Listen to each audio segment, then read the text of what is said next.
Wrigley Field here on the north side of Chicago. We're set for Cubs baseball on Comcast Sportsnet. Overcast, a bit cool tonight as the Cubs host the Brewers in Game 2 of a 4-game set. Great to have you with us. As always, Jim DeShays, Len Casper. The Cubs have dropped 3 of 4 on the homestand. Ran into a really good pitching staff with the Tampa Bay Rays. Same goes for the Brewers starting staff. And the Cubs are struggling to score runs. Yeah, as you mentioned, really good starting pitching by the Rays. So Giovanni Gallardo, a good one last night. They'll see another good one tonight in Peralta. However, you just cannot live with that walk-strikeout ratio. 53 punch-outs in the last 4 ball games while working only 2 walks. Obviously, that needs to be addressed. Need to make more contact and try to get a little something going, get some people in motion on the bases. And as good as Willie Peralta, as great as he's been, the Cubs know they're going to get some fastballs tonight. Right, and he's a guy who can overpower you with his stuff, but he's more of a contact-type pitcher. Not a lot of swings and misses from Peralta. Mid-90s hitter with sink. His last 5 starts, he's been really good. Won them all with a .64 ERA. Kyle Hendricks has been outstanding. He's made 5 starts, pitched really, really well. His 2 starts here at Wrigley Field, an ERA of 0.68. So sinkers and sliders from Peralta, sinkers and changeups mostly from Kyle Hendricks. The Cubs have dropped 6 of the first 10 in this season series against the Brewers, but a lot more chances coming up. Looks like that young man already got into the cotton candy. We'll have Game 2 of this series next.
Brought to you in part by your Chicago area and Northwest Indiana Lexus dealer, who invites you to test drive a Lexus today.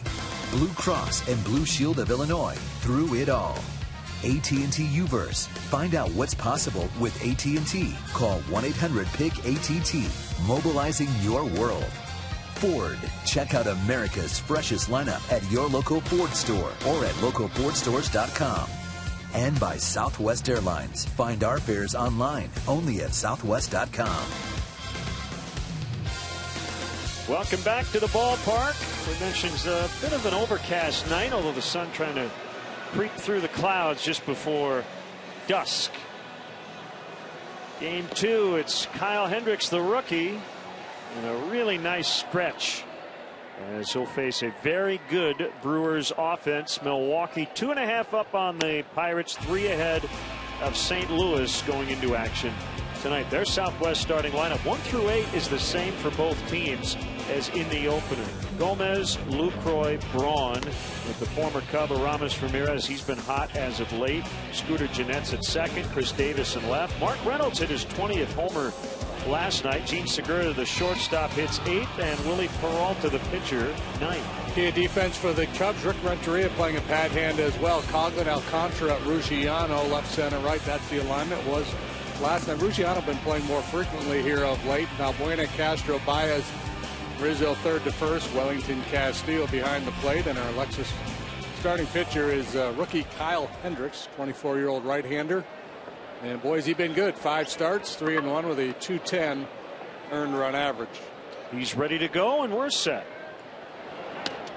And ball 1 on Carlos Gomez. Hendricks facing the Brewers for the first time. It's Todd Titchener back at the plate. Clint Fagan, Tim Timmons, and Tim Wilkie on the bases. Sinker bounced to Valbuena. He throws across. 2 pitches, 1 out.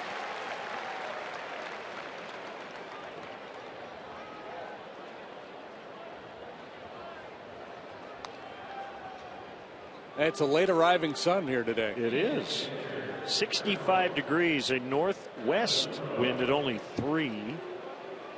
So a little left to right action, whatever wind there is.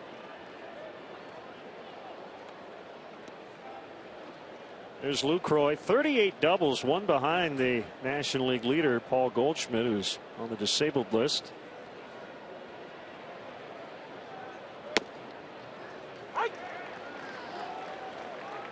Sinker at 86 for a strike. Yeah, Kyle's not going to light up the radar gun. His average fastball sits right around 88 miles per hour, but for him it's all about movement and location.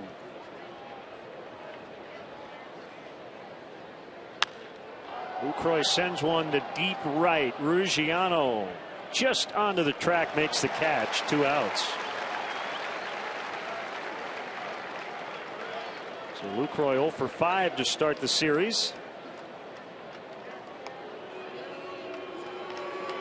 Well, some Brewer fans were saying "loo" for Lucroy, and now Cub fans saying "boo" for Ryan Braun. Yeah, when I heard the "loos," I thought here comes Braun, but no, Braun wasn't up. Now we're getting the boos. Very confusing.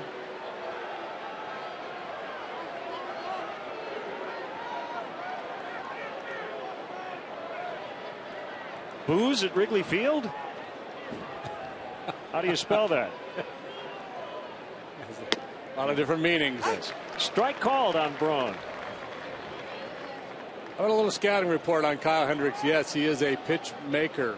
Great control, really knows what he's doing out there. A lot of ground ball outs when he's on his game. He's got a swing and miss changeup.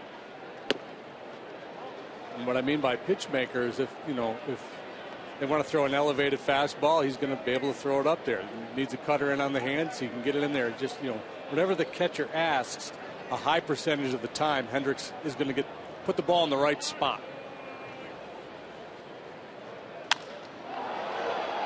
Center field, Alcantara backpedaling, and he makes the catch. And a 1-2-3 on 7 pitches for Hendricks. Cubs coming up against Willie Peralta.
Depot will donate $100 to JDRF. Chris Coughlin will be the Cubs leadoff man tonight once again as we look at the rest of their Southwest Starting lineup: Javier Baez, 8 hits over his last 5 games. It's Rizzo, Castro, Valbuena, and Alcantara in the middle.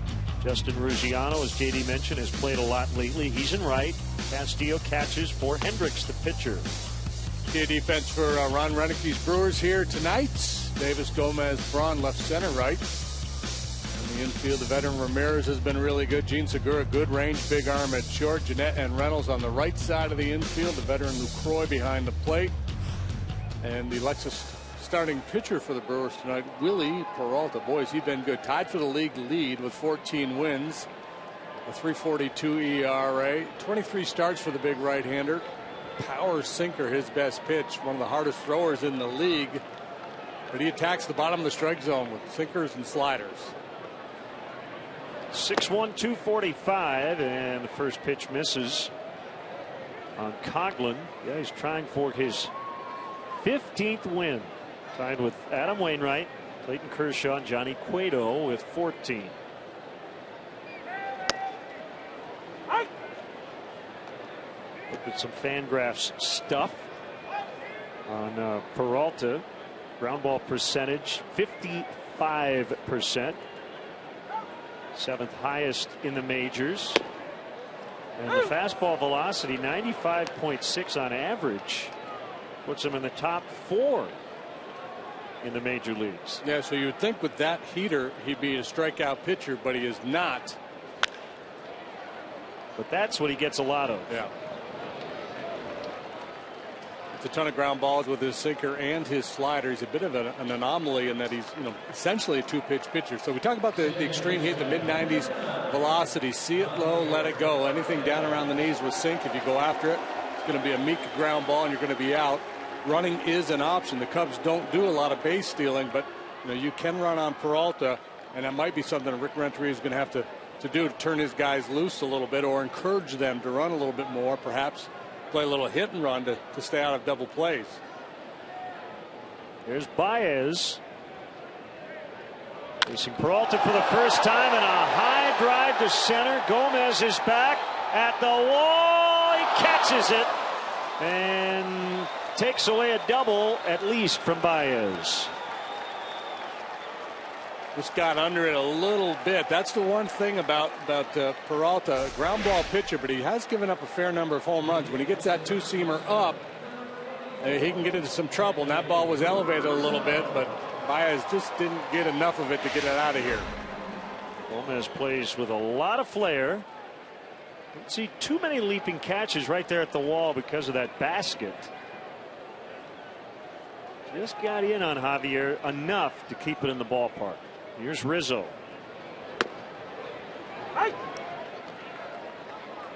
Anthony just 4 for his last 30.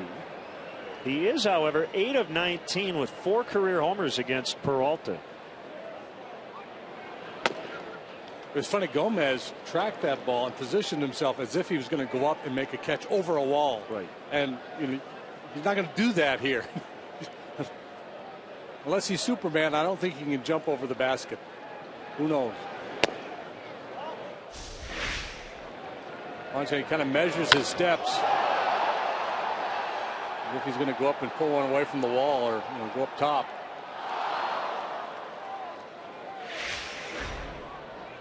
Brings a lot of energy to the ballpark every day. Brings a lot of talent. Yeah, that too. More importantly, yeah. Energy without talent is annoying. Frankly, energy with talent, and you have a dynamic player.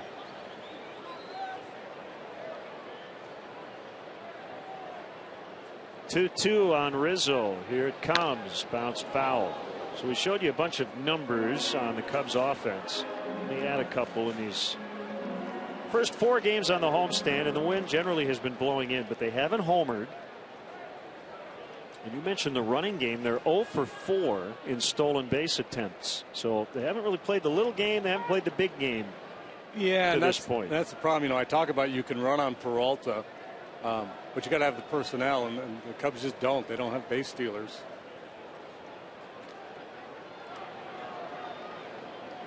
2-2. Bounced foul. Mark Reynolds really shading his eyes down there with the sun creeping through the grandstand. It shouldn't be a problem here in probably 15 or 20 minutes. It's kind of ironic because this is essentially the only time the sun has been out all day.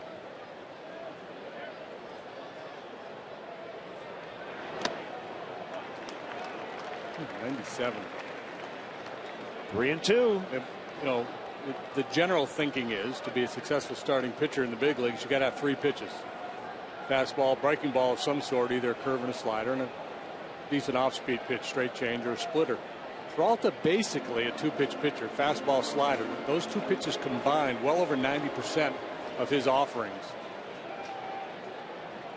You know, he'll get a little, different feel to his slider from time to time, and he does throw 2 and 4-seam fastball.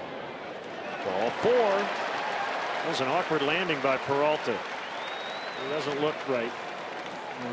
Kind of Didn't he have, arching that back. Start Milwaukee against the Cubs where he had a little back issue? Yes.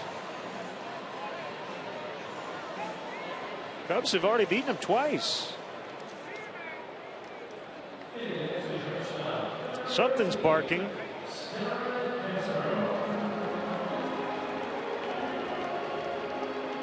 He's given up 9 earned runs in under 13 innings against the Cubs this season. And 6 earned runs in 5 2/3 back in the end of May 31st.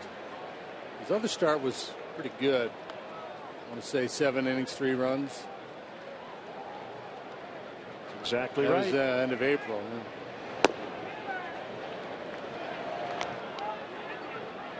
Both in Milwaukee. 2-4 lifetime with a 4.07 against the Cubs.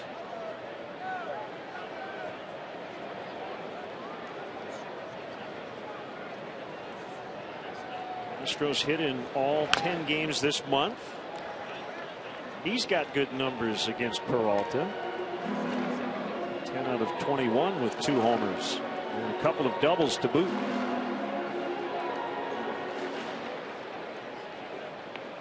Couple of good lids.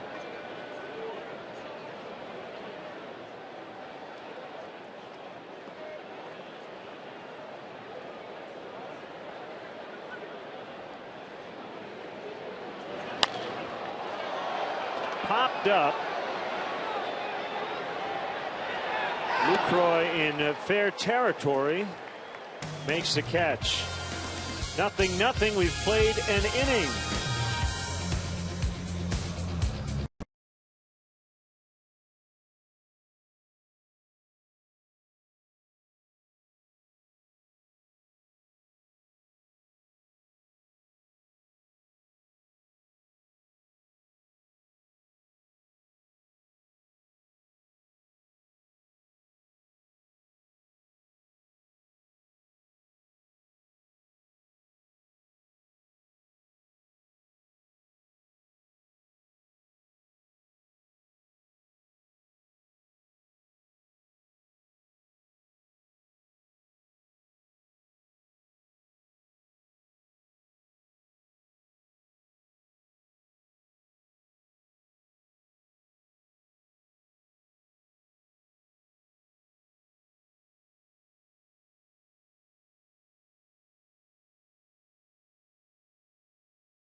Field. We're scoreless as we move to the second inning here. Kyle Hendricks going back to work after a very quick 3-up, 3-down first inning. And this is a guy who just continues to garner praise from his coaches and teammates. Chris Basio saying how good he could be, thinks he could be a 16 wins a season type of guy. And Kyle with a couple college buddies here to take in this one, guys. Mike and Mark. Mike supporting the Dartmouth sweatshirt, and they surprised him actually with this visit. They were able to catch him before warming up, and he got a big smile from him. So pretty cool to have friends in the stands tonight. Thank you, Kelly. Got some smart people in the stands tonight. Presumably, right?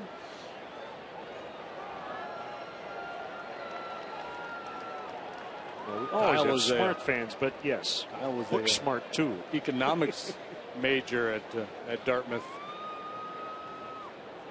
Yeah, I don't think I have to worry about him being too smart. He seems to be one of those guys who doesn't overthink this game, which can sometimes be a problem. Paralysis by analysis. As Ramirez lines one foul to the pull side. Ramos 1 for 14 against his old team this season, but always a threat. That pitch right there, the fastball in on a right-handed hitter, for me, has been maybe the most impressive thing. His ability to make that pitch consistently. A lot of young guys, and frankly, a lot of guys that have been in the league a long time, have a hard time throwing that fastball and making sure they get it in there. So far, he's done a real nice job with that.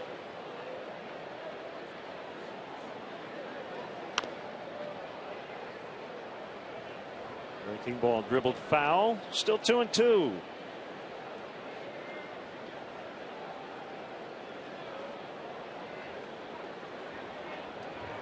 Light jacket weather.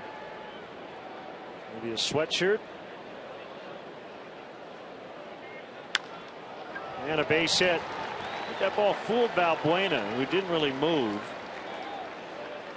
It was hit really hard. By the time he reacted, it was already past him. But it wasn't that far from him, was it? And maybe No. he just didn't see it well off the bat. A sinker moving down and in on Ramirez. And, perhaps it wasn't as close to him as I thought. Good swing of the bat by Ramirez, who was 1 out of 4 in the ball game last night. Lead off single. It brings up Scooter Gennett.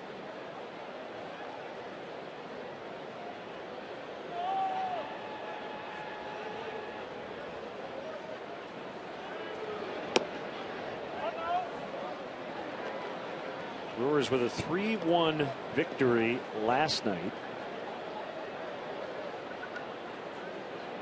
Gennett had 2 hits, including a double, an RBI, and a run.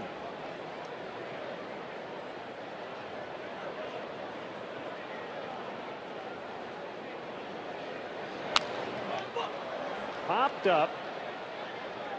It'll be the shortstop Castro to make the catch. So 1 away.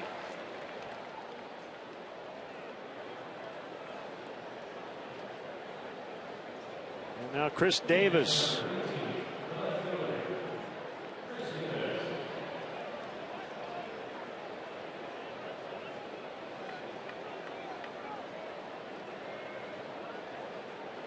Sitting on 19 home runs. A guy on deck, Mark Reynolds, hit his 20th last night. They've got a guy who was an all-star last year, batting 8th, Gene Segura. Yeah, Segura having an off year, but certainly a talented hitter. It's a very deep lineup, not an easy one to pitch to at all. Power, speed.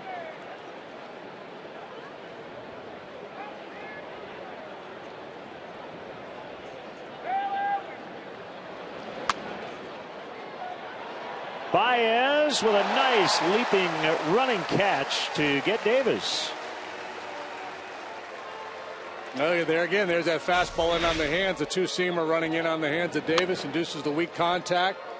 Baez was pinched towards the middle at double play depth. Got a nice break on that little flare.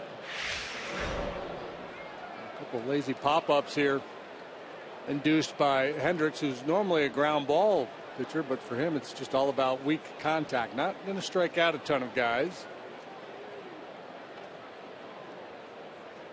Reynolds homered off his former Orioles teammate last night, Jake Arrieta.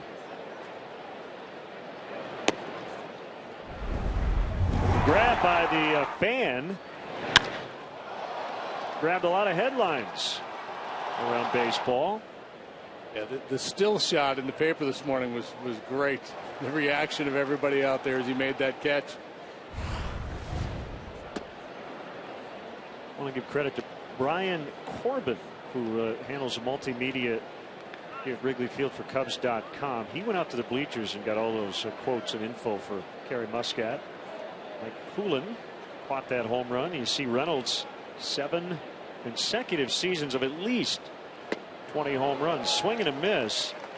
It's 2-1. I don't know if you saw Rob Nyer. He wrote a little blurb today on Just a Bit Outside, Fox Sports website.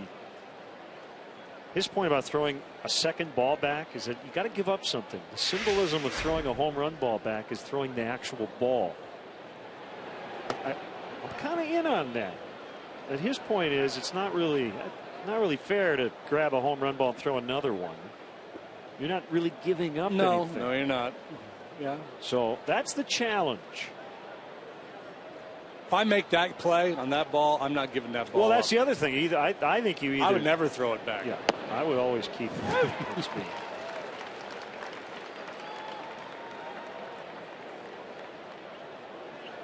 But you're under a tremendous amount of peer pressure now to throw it back. I know. Yeah, it's harmless, a little silly. That's fun. I don't lose sleep over it either way. Let's put it that way. Ramirez goes on the 3-2. Strike 3 called on the sinker. First strikeout for Hendricks. Scoreless after an inning and a half.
Games left in the 80s decade celebration. Make sure to visit WrigleyField100.com for all the planned festivities. Tickets are still available. It's tomorrow night. And then the series finale Thursday afternoon. For tickets, visit Cubs.com. Put on your 80s gear. Come on out to the ballpark. Have a little fun.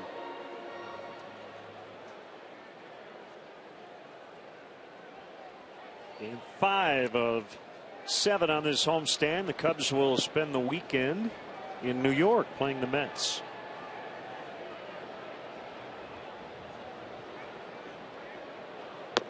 Well, Luis Valbuena shows bunt, takes a ball. We've seen him swing at a few pitches lately that he normally would not offer at, but he's 0 for his last 19, maybe pressing a little bit.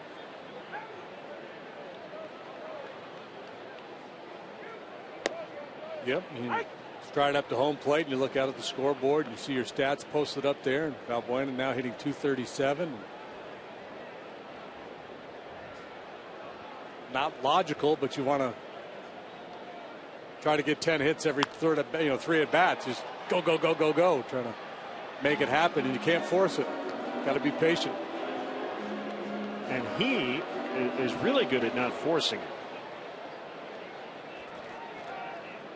So when you start to see him do that a little bit, go out of his zone, maybe thinking a little bit too much. 2-2. Yeah, I was talking to Mike Brumley the other day, assistant hitting coach, and he talked about emotions affecting swing mechanics.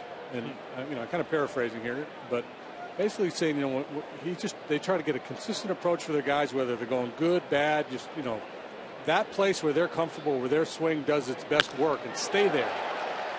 There you go. Snaps the 0 for 19. And the Cubs are on the hit board.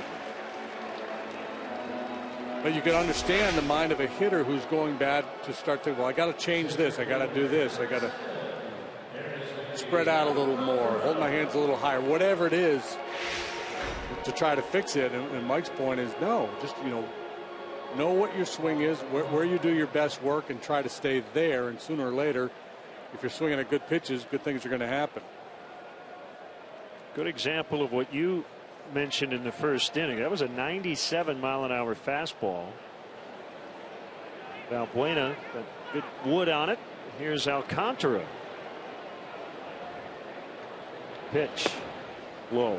And that's the other thing too. You see a lot of hitters when they're struggling, they kind of go back to a middle other way approach to see the ball a little bit longer, stay in there a little bit longer, and kind of go from there. Because Valbuena doesn't hit the ball that direction that often. But I was watching his BP the other day, and he looked to me like he was really focusing on trying to stay through the zone and hit the ball the other way. Bounce to first. Picked by Reynolds. 3-6 safe. Fielder's choice for Alcantara, who is now 0 for his last 13 after a fielder's choice. Alcantara's speed, the difference maker there, because Gene Segura's got a real good arm there at short. He gets off a good strong throw, but Alcantara hustling down the line, able to beat it.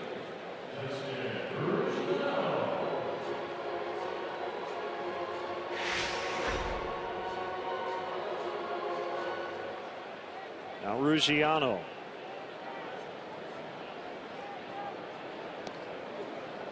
Walter throws over to first.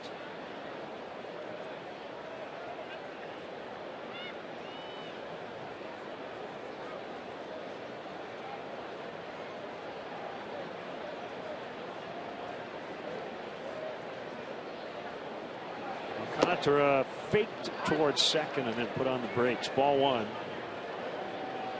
Ruggiano. Keep an eye on the A's and the Royals tonight. Battle of first place teams. The Royals jumped past the Tigers last night with their 8th consecutive win. Oakland with a 3.5 game lead in the West. And the A's in the first inning run. John Lester pitching for them tonight.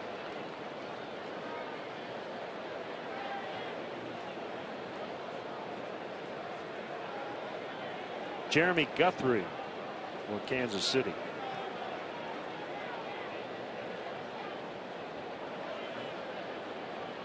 Alcantara takes off this time. Lucroy's throw hits the runner, so he's safe. And, something came off. Oh, it was a glove. Jeanette's glove was lying there in the dirt right in front of the bag. That's the 5th steal for Alcantara. Took his glove right off. Croy had to hurry his throw, didn't get much on it, sailed back into Alcantara. Scary play there for Jeanette. That could have resulted in a broken wrist. But he's fine, and the Cubs have a man in scoring position. Meantime, 2-0 on Ruggiano. The pitch swung on and missed.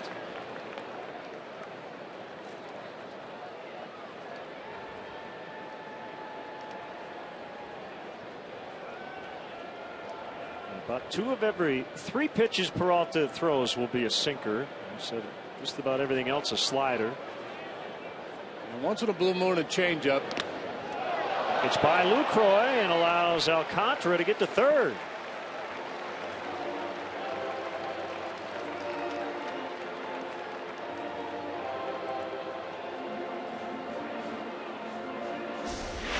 Stolen base. Now the wild pitch. Contra holding his chain in his mouth. It's not flopping around on him there as he runs. Is that a tell? If you look over, the guy taking the lead and all of a sudden the chain's in his mouth, there's a pretty good chance he's running. In his mouth, yeah. Infield coming in, 3-1. There it is. Ground ball, base hit. Cubs lead 1-0 on the Ruggiano RBI single. So the Cubs playing some small ball. The single by Valbuena. Alcantara took over at first, stole second, moved to third on a wild pitch and a base hit. Yeah, well, it's all about Alcantara's speed. In this inning, it was his speed that allowed him to beat the Rap on the double play initially. Then he steals second and scores easily with the infield pulled in.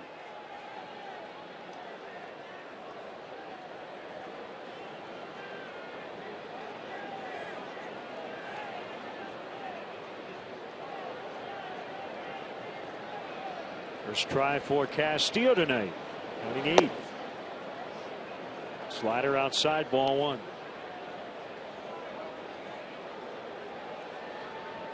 A lot of sinker ballers. Peralta gets a ball and he's pretty much ready to throw the next one.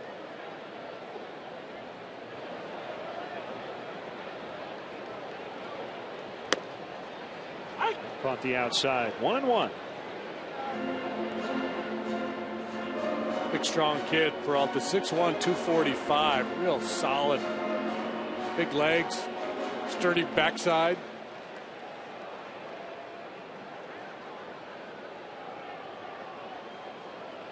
"25 years of age. He's got a good one in Peralta. 11-15 last year. He had a 4.37 ERA. That was his first full year in the big leagues. Signed as a 16-year-old back in 2005 with the Dominican Republic from Somana.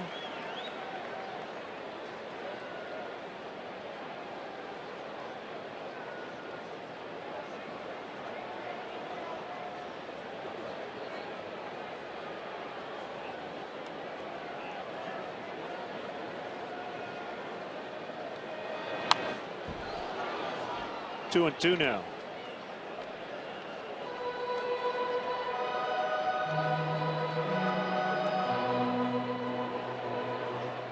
Five wins in his last 5 starts. Right now trailing 1-0 here in the second.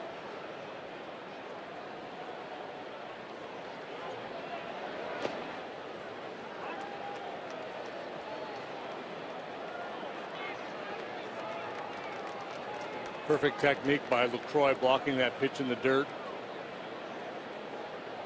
He is really good back there. Very quiet in his actions. He's a great target.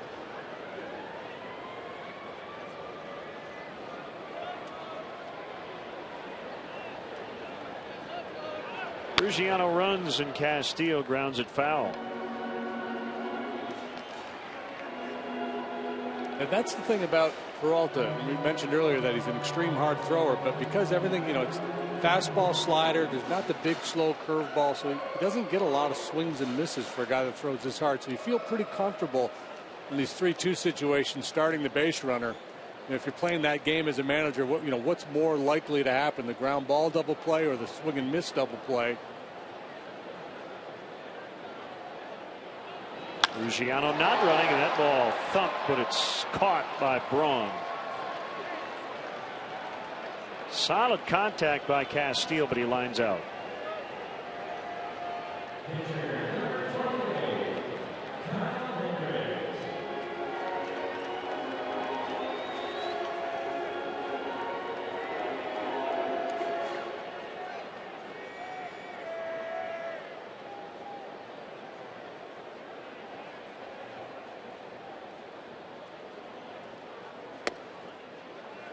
There's a strike.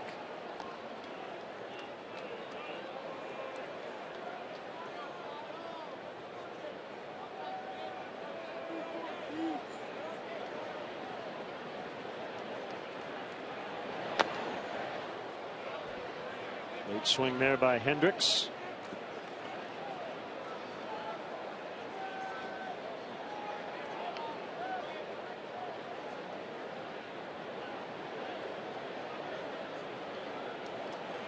Look a little deeper into some of the numbers. Peralta, he's got the 14 wins, the 3.42 ERA, the FIP, the fielding independent pitching numbers a little high comparatively. As you mentioned, strikeout rate's a little lower than league average. His walk rate is down this year, so that has helped him.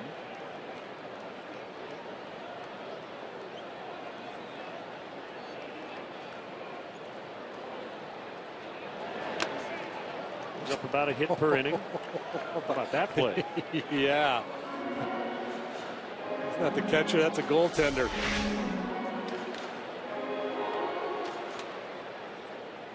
That was a really tough play on a fastball. You are not expecting it to land there.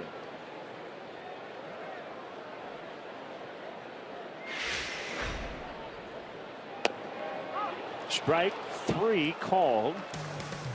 That is his first strikeout of the night. The Cubs get on the board first, 1-0 after 2.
Three of this 4-game series, pitting the Brewers against the Cubs at Wrigley Field.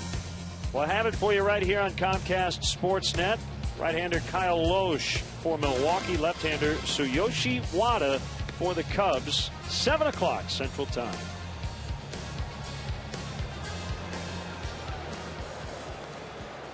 One nothing as Kyle Hendricks gets back to work here in the 3rd inning. This is Hendricks' 6th major league start. He's gone at least 6 innings his first 5 times out, including 8 in his last start at Colorado. You take away the 1st inning of his major league debut at Cincinnati when it looked like he was squeezed a bit by the home plate umpire. He has now allowed 5 earned runs in his last 35 and a third innings. It's just been a remarkable start to his major league career. It's Segura to bounce to the shortstop Castro. Normally you call a kid up to the big leagues and you don't ask a lot of him. Hey, give us 5 good innings. We'll go to the pen. Thank you very much. Good job, kid. And you build from there. Well, this guy's averaging almost 7 innings per start, which frankly not a lot of guys do in the big leagues.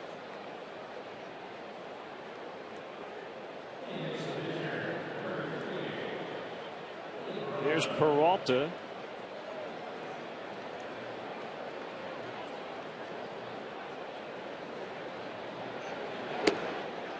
Bails out on ball 1.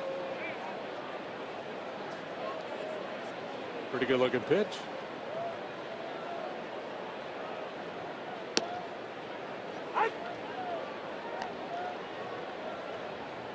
Well, Hendricks a little better than average in terms of pitches per plate appearance compared to league average. So he gets the at bat over sooner than most.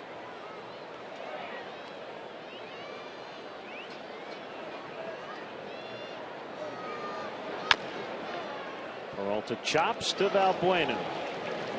Pretty much walk it over to first if he wanted to. Peralta jogging down the line, 2 away.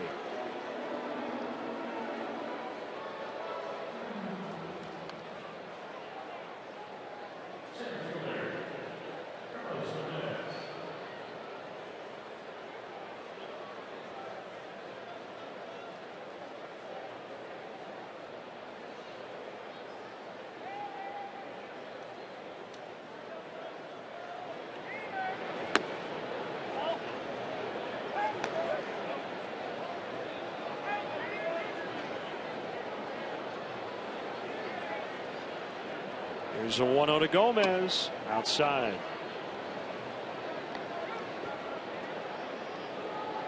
Hendricks came over in the Ryan Dempster deal back in 2012. Oh.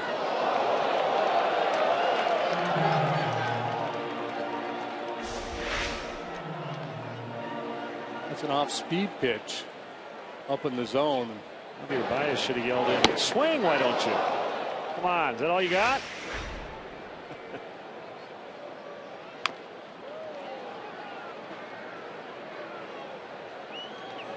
Vicious cuts by Gomez. Gomez is, he's obviously has speed, but he's got a lot of power. He's a very gifted athlete.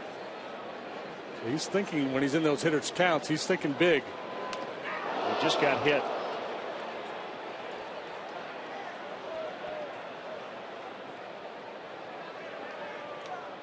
Take a big swing like that. Pitcher's got to counter somehow, and up and in's a good way to do it. The guy swings that aggressively, you want to make him a little uncomfortable. He did not intend to hit him there.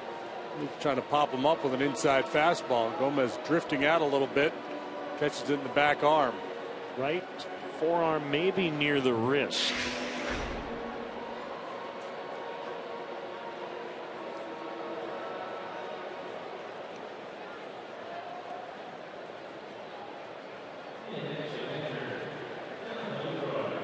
Brewers can ill afford to lose Gomez. Seems like all these contending teams dealing with at least one big injury. McCutcheon for the Pirates just went on the DL yesterday. Votto and Phillips for the Reds have been out a while. Yadier Molina on the disabled list. Gomez gets hit a fair bit. And knowing Carlos Gomez, he'll be looking to run here pretty soon. Be looking for that revenge stolen base. He's on with 2 outs. Lucroy applied to the warning track in right in the opening inning. 27 steals for Gomez. He's been caught 7 times. He's measured a pretty aggressive lead.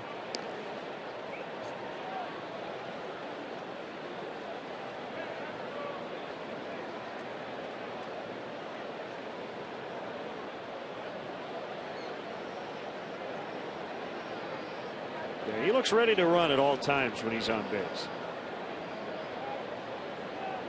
Side step in the pitch. Just missed. Todd Titchener has not had a pitcher strike zone here tonight. There's been a number of pretty good looking pitches that he's called balls. There you see the stolen base leaders.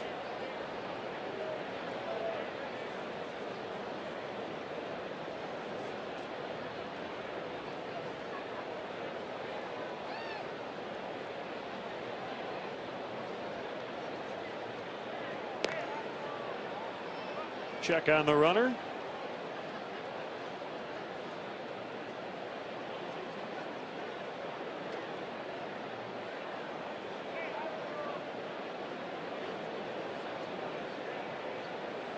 Hendricks born in Newport Beach, California. Another throw over. taken by his hometown Angels, 39th round of the '08 draft out of high school, but decided instead to go to college. Attended Dartmouth. Yeah, he wanted to go to Stanford, but they did not offer him a scholarship.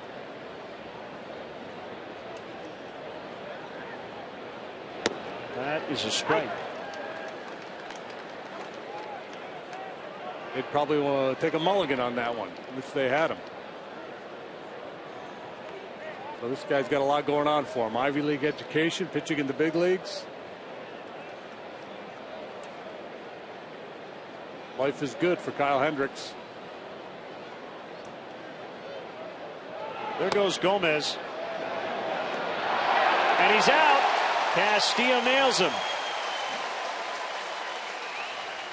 Tough inning for Gomez. Got hit by a pitch which stung and now gets caught stealing. And Javier Baez will see him batting second in the bottom of the third. And a 1-0 Cubs lead.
Came from Alaska.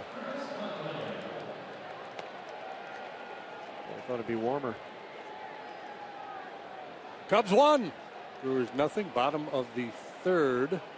This Thursday, the Cubs wrap up their series with the Brewers. First pitch is at 1:20. First 10,000 fans at the ballpark will receive a Cubs Fathead presented by Pepsi and Navy Pier. To purchase tickets, visit Cubs.com. Saw some fans from Alaska here at the ballpark tonight. The high temperature in Alaska. Well, that's kind of a general question.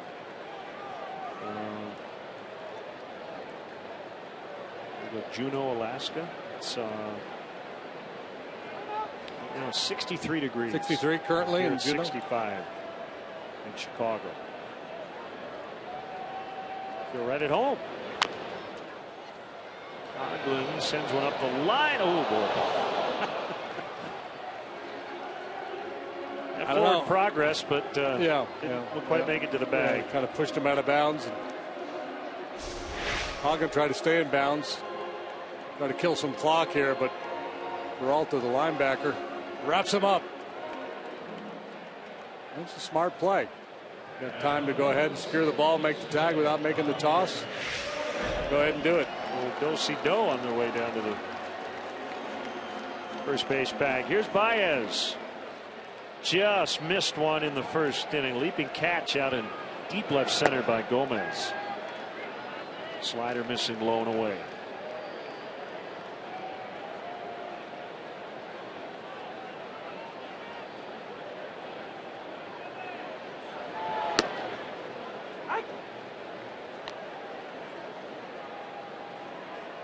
One and one to count.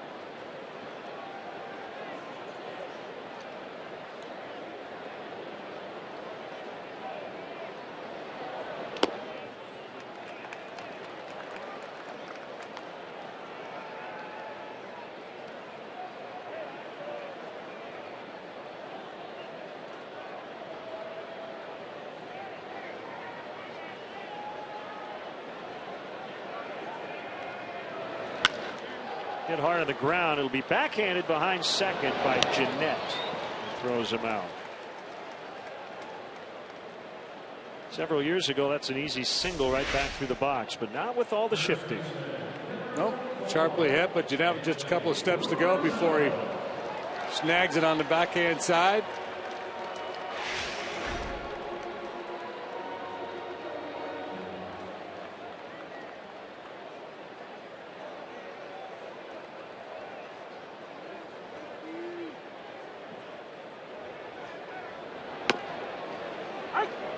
Seven and in there on Rizzo. Now with Rizzo up there, they keep Segura on the shortstop side of second base, put Jeanette out in shallow right field.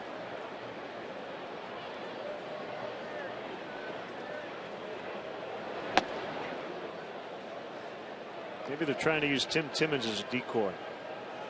Get Rizzo to think he's got a glove. Right there at second.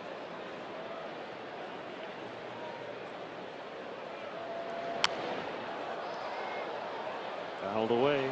And I think probably keeping Segura on the shortstop side because of the power sinker that Peralta has going down and away. There's a chance that Rizzo would hit the ball to that side on the ground. Doesn't do it very often. Well, that's got to be part of the shifting, is the pitcher on the mound that particular day or night and his spray charts.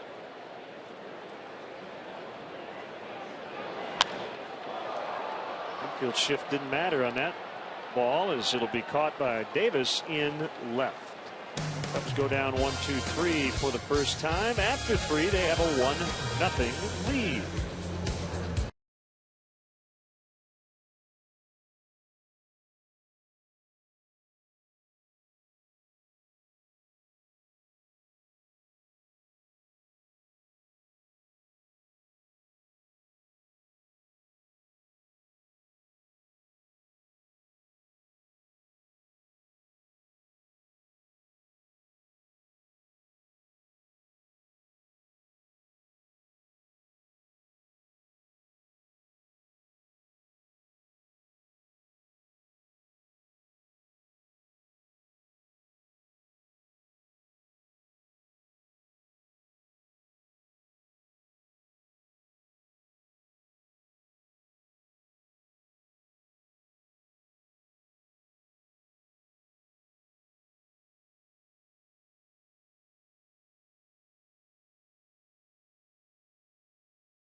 For you to tweet your photo using hashtag NorthsideFanPhoto for a chance to have it appear later in tonight's broadcast, brought to you by AT&T. Left-hander Felix Doubront, who's on the disabled list, pitching for Iowa tonight against Las Vegas in Des Moines. 7 strikeouts, 2 runs allowed through 4. Another hit and RBI for Mike Olt, hitting .325. Another hit, another RBI for Chris Bryant. And as Lucroy pops to Baez.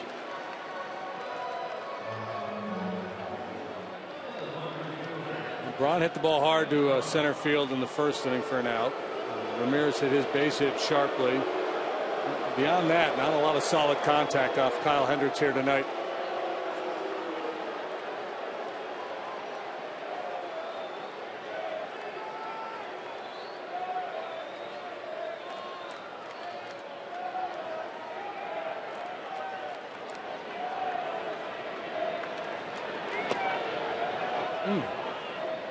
A little in, maybe, on Braun? Maybe.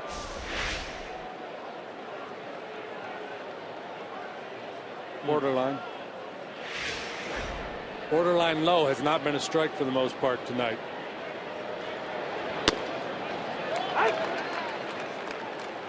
So just throw it on the other corner.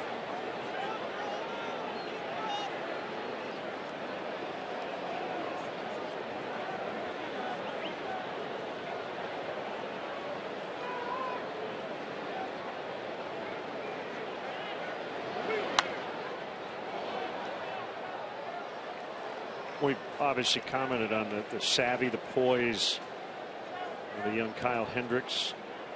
Smart he is, went to Dartmouth, the whole deal. But don't want to underestimate just his ability to hit his spots. Yes. One thing to have a game plan and know what you want to do, but you have to be able to execute it. Oh, that was a clinic. Elevated fastball there, and that's what I was talking about in the scouting report. He's a pitch maker.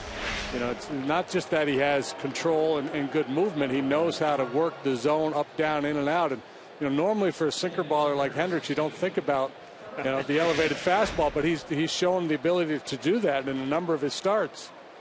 And it's a little bit of a surprise party for these hitters. All of a sudden, he's down here, down, down, down, and then boom, up he goes. Thanks, John Madden. Here's a pitch to Ramirez. A foul strike. Boom. And then he's going to get the ball down, and then boom, it's up in the zone.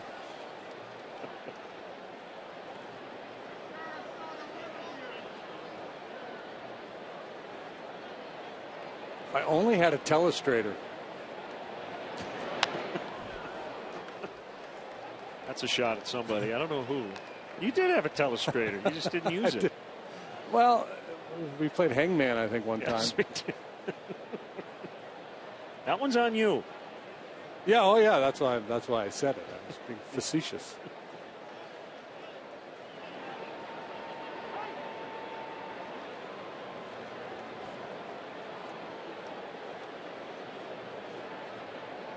Cutter off the edge.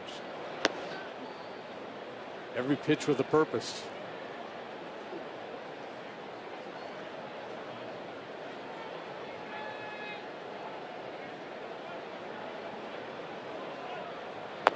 Swing and a miss. The pitch maker. I like it. He's a pitch man. Making pitches. Ron Popeil. Kyle Hendricks, 1-0.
Hill, 29 years of service, has been deployed to Saudi Arabia, to Iraq as well. Currently serving as the deputy at the U.S. Army Human Resources Command at Fort Knox.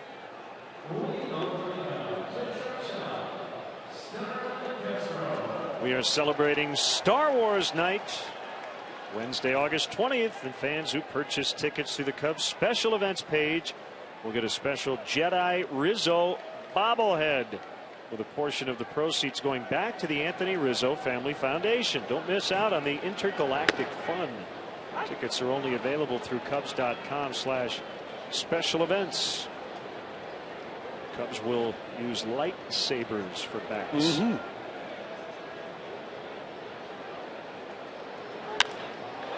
Castro slashes one for a base hit and deflects off the glove of Gomez. And Starlin will have a double. That is his 161st career double, fourth most among Cubs shortstops since 1916. A hit me slider was outer third, but up, and Castro obliges, whacks that one towards the alley in left center. A bit of an aggressive angle taken by Gomez, and by the time he realizes it, he has to retreat. He can't glove it, and a two-base hit for Castro. You know who the all-time leader in doubles by a Cubs shortstop is? What'd you say Starlin was? Where is he on that list? He's fourth. Bunted by Valbuena toward first. Peralta will flip to Reynolds. We'll go 1-3. I do not know the answer to that question. Sean Dunston. Oh, 221. Now I know.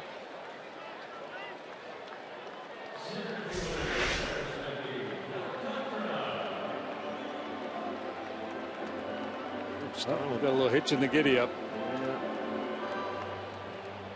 Very cautiously and shaking his left leg as he chats with Gary Jones, and the Brewers have their infield in now stretching.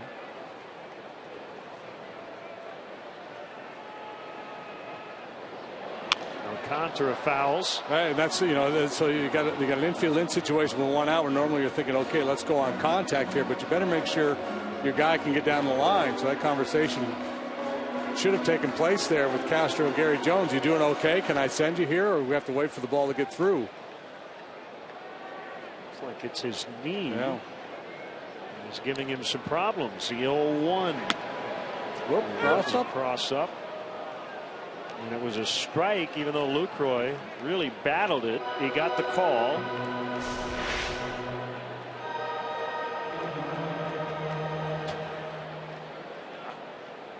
That was a changeup. Yeah. Lucroy probably yelling at Peralta, you never throw your changeup. Now fouled at the plate, so new life for Alcantara.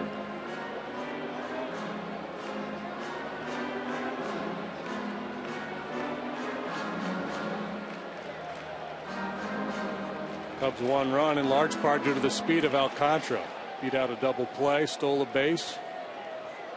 Went to third on a wild pitch and scored on an infield in single by Ruggiano.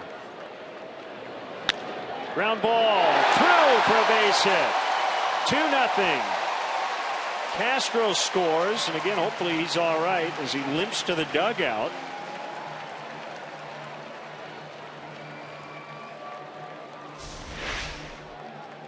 And so with this ball getting by Reynolds, Castro does not have to come flying home. He can kind of break it down and jog home. RBI single for Alcantara, and hopefully just a little catch in that knee and he can get that smoothed out here with the training staff.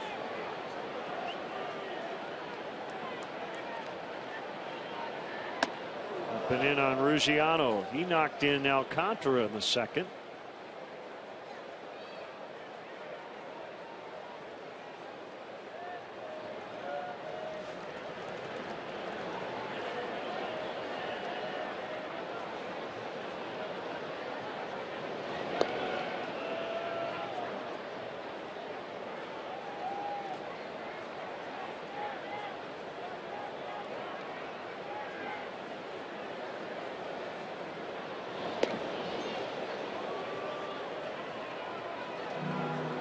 I'll have to keep an eye on Alcantara, see if he puts his necklace in his mouth. If he does, we'll know he's going.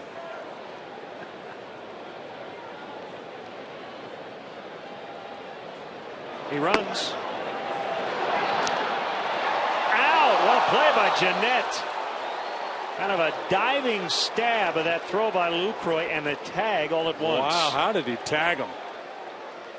Renteria is asking, did he get him? Apparently he did. Didn't have the necklace in his mouth that time. Let's see. Not leaving his feet to catch the ball, and looked like he brushed the left arm. He got him on the arm. Just as the ball reached the glove. 3-0 on Ruggiano.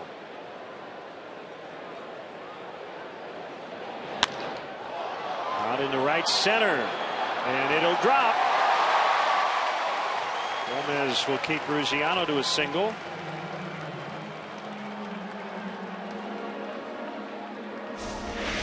Watch right there, he got it right as the ball hit the glove. The ball, glove, and arm met all at once. Oh yeah, good look at it there.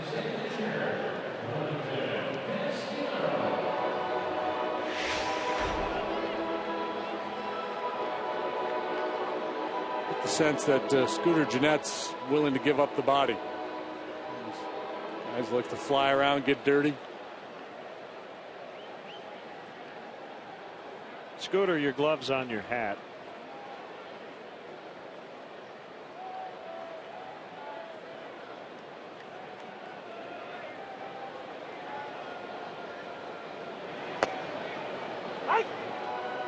Strike called on Castillo.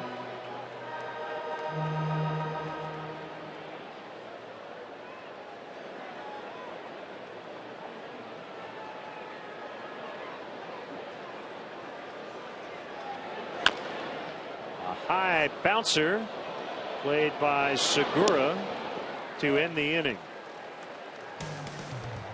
Castro and Alcantara team up as the Cubs grab a 2-0 lead at the end of 4.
AT U-verse.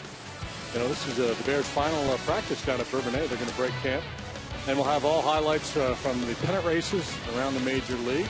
All that and more on Sportsnet Central tonight after Cubs postgame live. And that's only on Comcast Sportsnet. You'll find that nowhere else. So where do they go if they leave Bourbonnais? They got a couple more exhibition games. They just come back here? Yeah, they go to Lake Forest. That's where their main headquarters are located. So they have multiple preseason facilities. Pretty much, yeah. When they do Bourbonnais, and then once they break camp, they still a little bored of Bourbonnais, and they need to learn Lake Forest. Get a little closer to home. Yeah, for the duration. Ever been to Bourbonnais? I have not. The S is silent, correct? Bourbonnais, not Bourbonnais. Right. I think it's something you'd put on your steak. I'm sticking that way. The horseradish thing. Yeah. Gennett in the air. Caught by Ruggiano. So it's really early, but it looks like, based on the early returns, that you want to stack your lineup with lefties against Hendricks. He has really dominated right-handed hitters early on. Well, see, and that's the whole key, right? Because typically changeup guys are better against offside hitters. So his ability to run the fastball in and the cutter away makes him really tough on righties as well. So he profiles as a guy who should be able to get hitters out from both sides of the plate. And he has. Yeah. He's just been even yeah. better against righties. Yeah, righties, buck 97 coming into play here tonight. Nobody slugging against him from either side. I think that's the dilemma opposing managers will have, because you'll look at those numbers and you say, well, he's been really good against righties. Let's put a left-handed lineup up there against him, and all of a sudden he'll break out that changeup more frequently, and you'll be thinking, wow, that's his best pitch. He hasn't thrown it very much here early on. Hasn't needed to. It's now 2-1 on Davis. Yeah. And I think that's because of so many right-handed bats in this lineup. Instead of that front foot, back foot game pitchers play with fastball changeup, he's kind of going east and west with these right-handed hitters. Two-seam runners in on the hands, cutters away.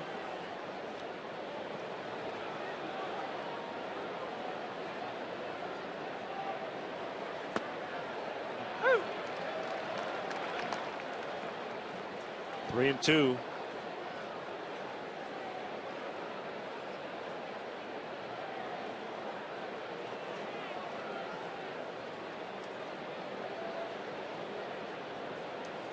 Here's a change, and that one got away from him.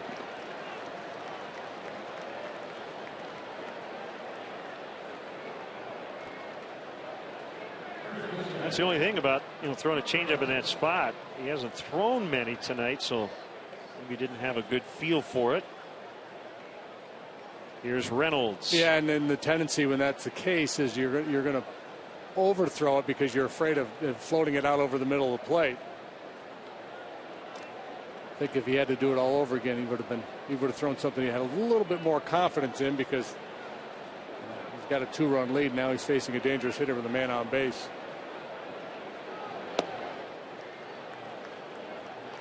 So here's the question. You showed Reynolds when he was up there last time all the consecutive 20 home run seasons, and he's had some big home run and RBI years.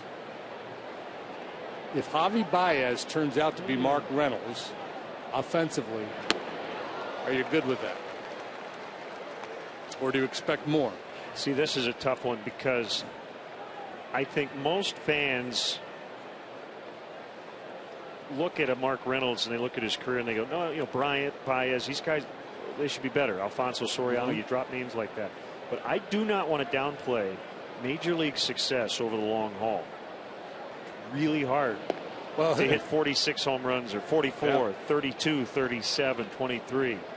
I know, and I was having this conversation with a couple of scouts at dinner tonight, because he profiles as a guy who could become this as an offensive player.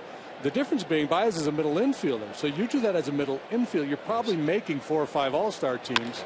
You're super Dan Uggla is what you are. Yep. Reynolds with a base hit. So back-to-back hitters have reached. That's a tough. If you're it's playing like the Monty Hall door game, number 2, right? Would you take that if Monty Hall is offering it to you, or you're going to go what's behind the curtain?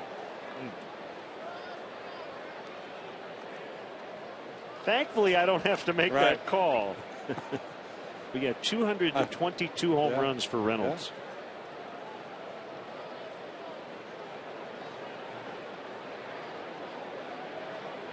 See, I definitely don't take that deal for Bryant. Bryant has shown enough polish. I think, more a high average hitter, coming up through.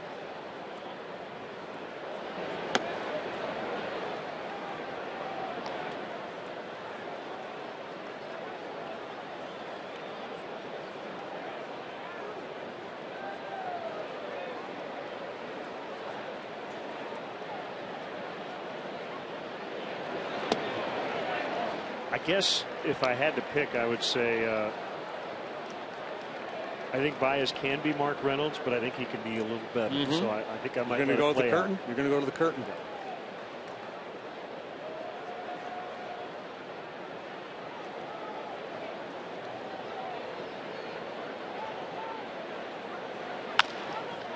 Double play ball. 6-4-3. The pitch maker. He is fun to watch. Dials it up.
Just trying to even up this 4-gamer.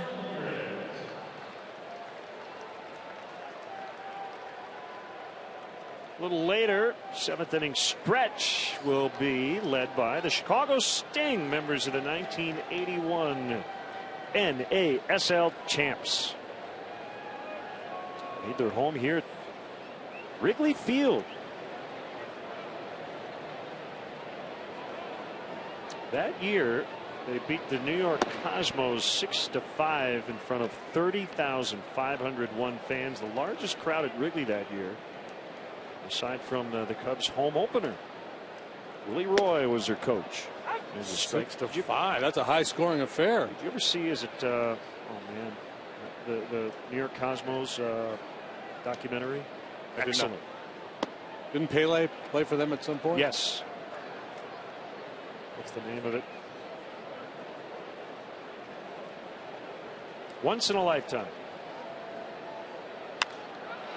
Hendricks, it's a high fly out toward Chris Davis in left, and he makes a catch. I recommend it. All right, I'll put it on the list. Once in a lifetime. Yep. Back to the top, and Coughlin, he's grounded out twice.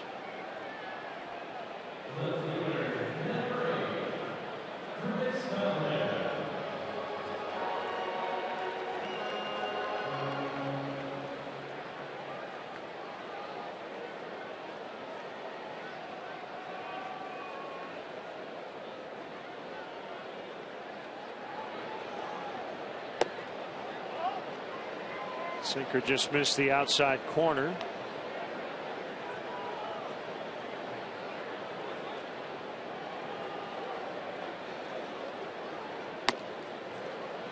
Wide again. I want to send out get well wishes to Preston Andrews, watching tonight from Fort Wayne Lutheran Hospital. Hope you're feeling better, Preston. John Harrity, happy birthday. Happy 9th birthday. Here with the Cub Scout pack, 39-69.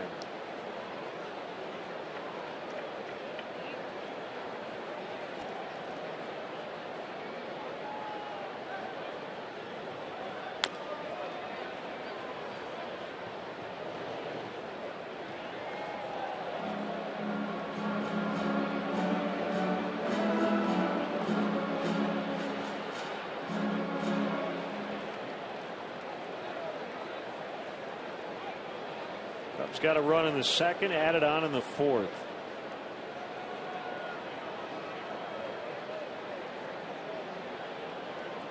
Getting their third look now at Peralta.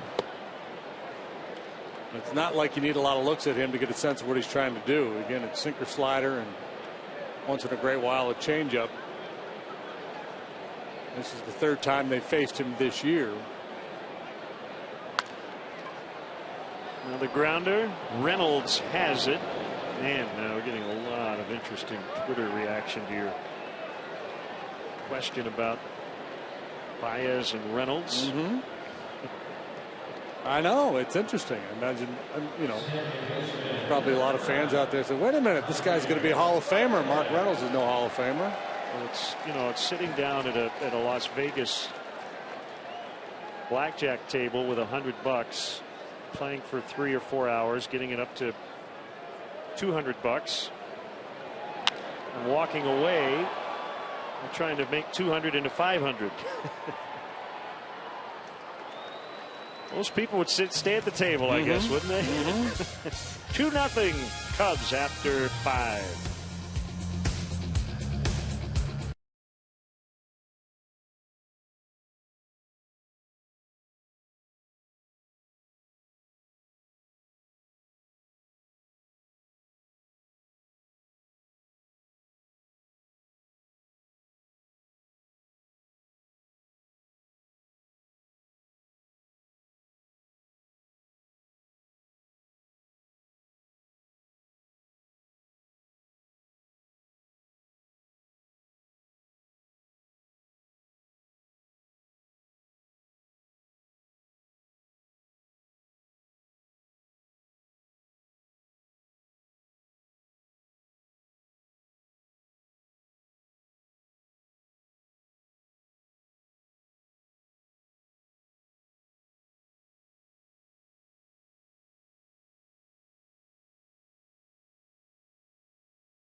Proud to once again present Social Media Night in the Budweiser bleachers on August 21st at 7:05 as part of the special event ticket.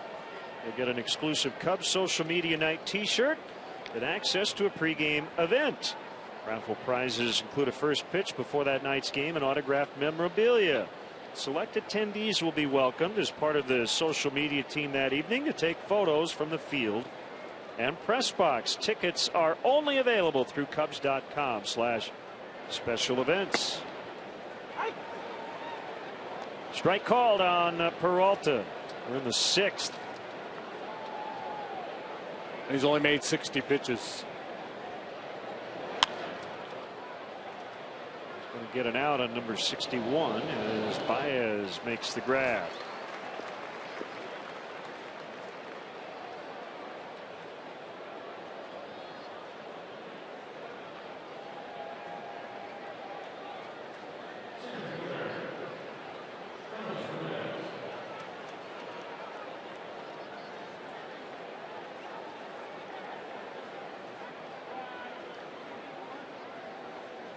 Didn't happen immediately for Carlos Gomez. And it didn't happen with his first team either. He was signed by the Mets back in 2002. Came up in 07. A couple of years in Minnesota.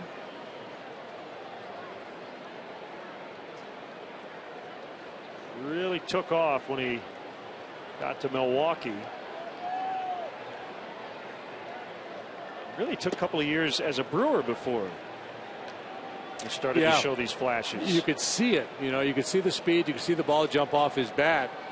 But it took him a long time to put it all together. Well, one of his coaches early on was Dale Swaim in Milwaukee, and I remember talking to Dale about Gomez. You know, early in his career, a lot of hitting coaches, they wanted him to bunt to utilize his speed, and he said, no. This is a guy, just let him be himself. He wants to try to hit the ball out of the ballpark. And his slugging percentage has basically gone up every year of his career as a result. Not going to walk a ton.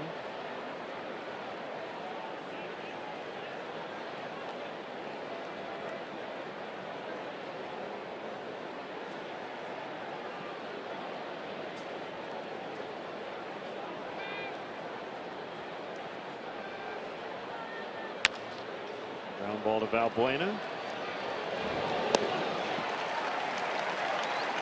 2 outs here in the 6th. No, you know, for me, he profiles more as a middle of the order type hitter, and they were hitting. I think they're hitting him cleanup earlier this year.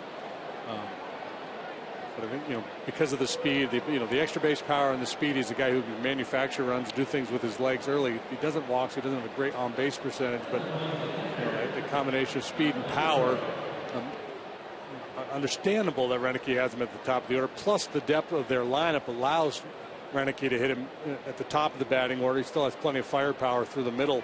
And when you got Reynolds with 20 home runs hitting 7th, Davis with 19 hitting 6th. And this year, his on base percentage right around 350. And he's got the walks, but also the 13 hit by pitches. Yeah. So that's added to that. Well, if you're on base, you got a 350 on base among leadoff hitters in the National League. He's probably got to be in the top third. Maybe there's a little bit of a method to the madness of him upsetting opposing pitchers who maybe throw at him. He's going, you're helping me be a leadoff hitter. Got into it with the Pirates, remember? Garrett Cole. Oh, yeah. Broken bat.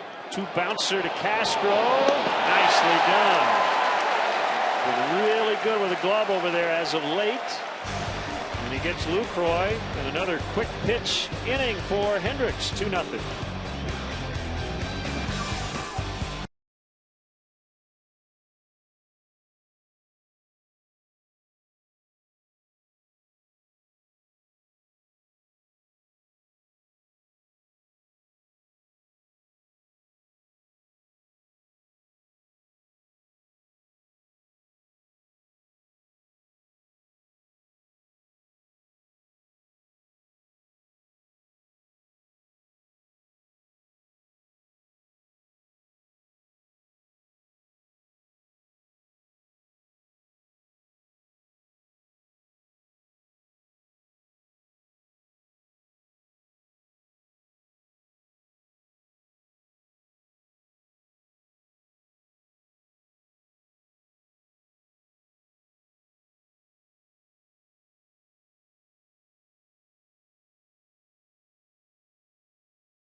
out the Wrigley Field 100 collection at Cubs Authentics, from game-used throwback jerseys and Wrigley Field 100 baseballs to autographed items from your favorite alumni and Hall of Famers. Cubs Authentics has the most exclusive memorabilia to commemorate 100 years here at Wrigley Field. Visit Cubs.com/authentics all season long for updates on the newest game-used and autographed items.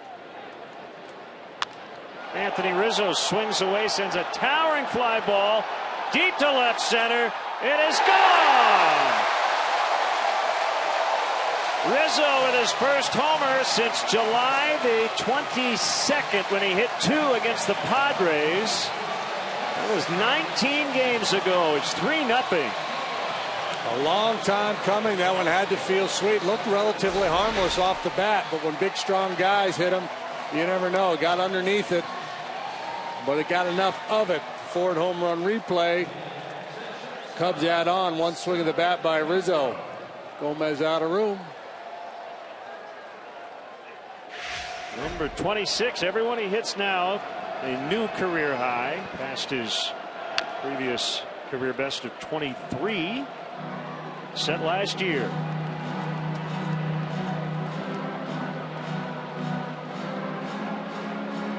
He's trying to beat Willie Peralta for the 3rd time this season. He's tied for the major league lead in wins.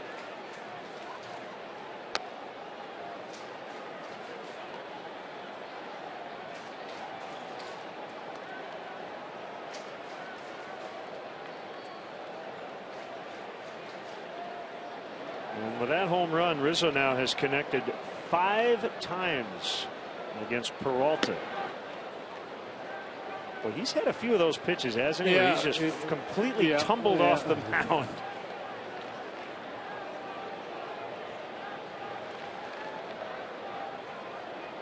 I guess you would describe him as a max effort guy. He drives off that backside.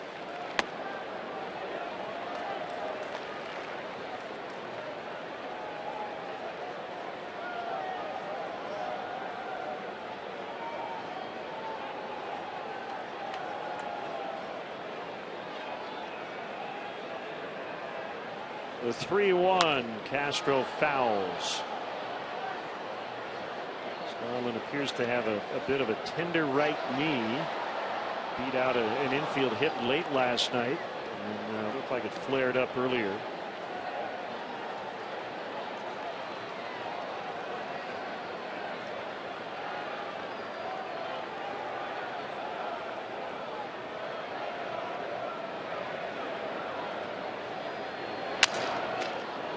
Open bat roller.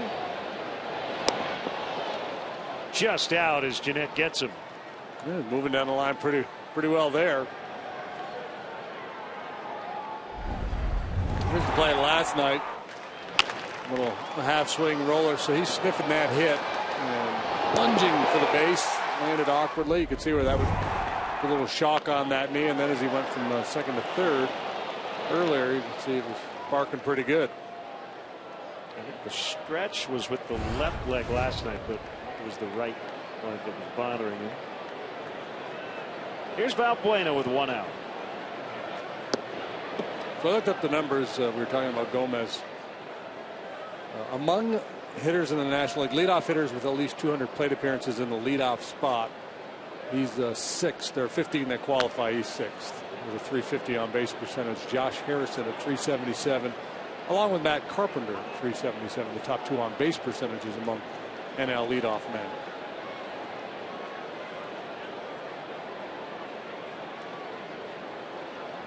And now back to your regularly scheduled at bat. Valbuena in the air to right.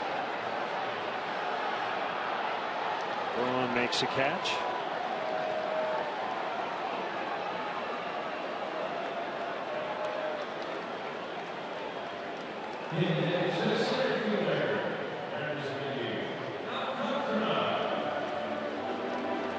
Good night for Alcantara. Came in struggling. 1 for 2 with an RBI run. A stolen base was caught in the 4th. A terrific play by Scooter Gennett. Ground ball fair past Ramirez. Alcantara hard turnaround first. And he slides in safely at second.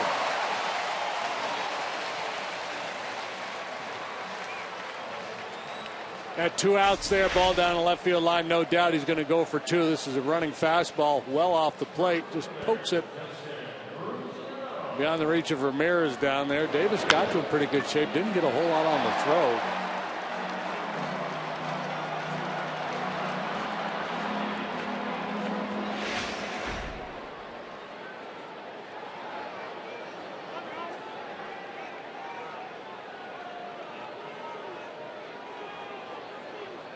Ruggiano 2 hits and an RBI.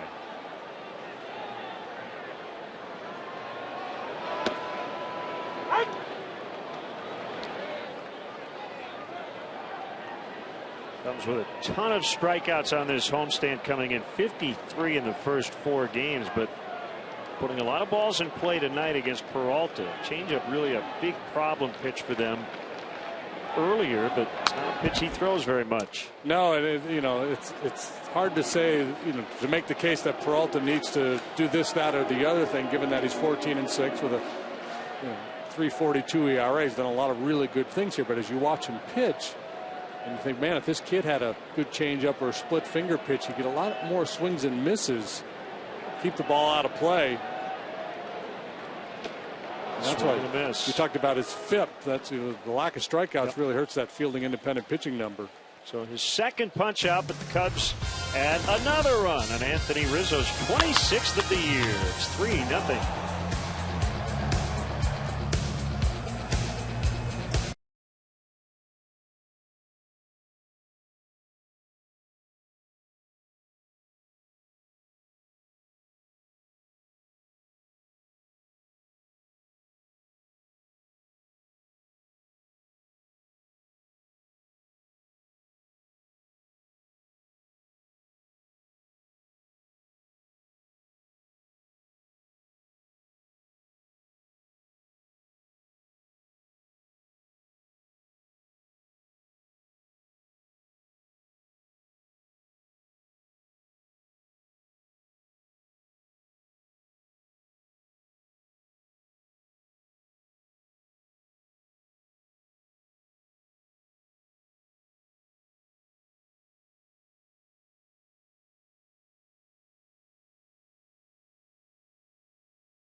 Fan photo, tweet it to hashtag Northside Fan Photo for a chance to have it appear in an upcoming broadcast brought to you by AT&T. Sleepy.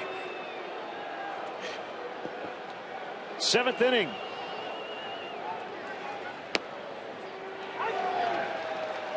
Strike 1 on Ryan Braun.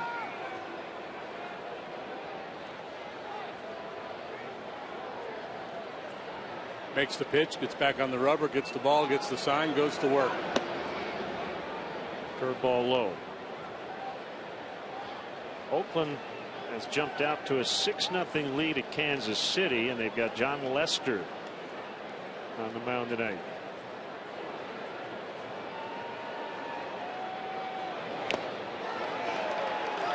Leicester. He was Leicester in Boston. Right. So was it Ken Rosenthal that had the story about his Red Sox ex-teammates predicting that he would end up here in Chicago? I saw something on Twitter, but I didn't know who had tweeted it. Let the speculation start, right? Braun swings and misses.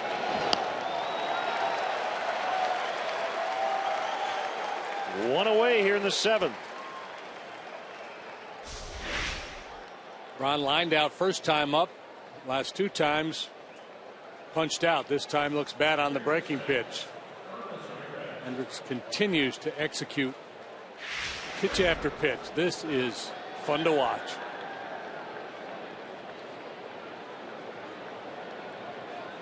Ramirez singled to start the 2nd, and he hits a ground ball right to Baez. That and the Reynolds base hit in the 5th has been it. A hit batter and a walk added to it. He has been dealing tonight.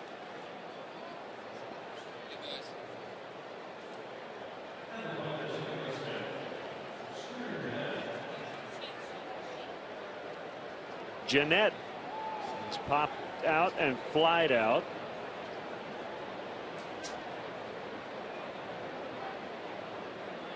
Celebrating the 80s on this homestand, and members of the 1981 champs, the Chicago Sting soccer team, in the booth. They will conduct the stretch.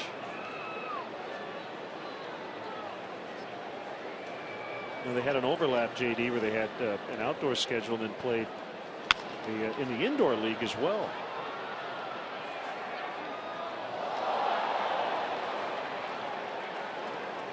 Just because of the weather? Yeah, well, they played in like indoor soccer's played in like a hockey configuration. Mm-hmm.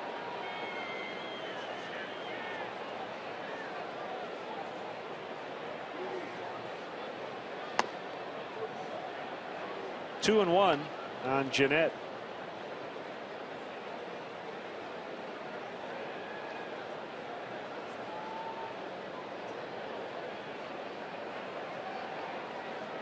Pitch number 78 for Hendricks.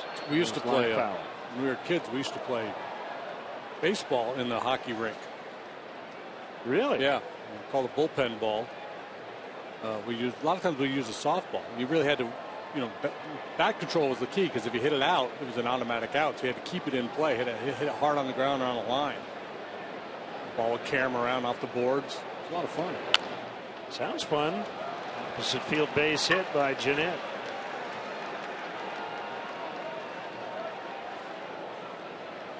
We used to play, the loser had to buy the Royal Crown Cola. RC. Yep, RC. Yeah. Had to buy their RCs, the losing team.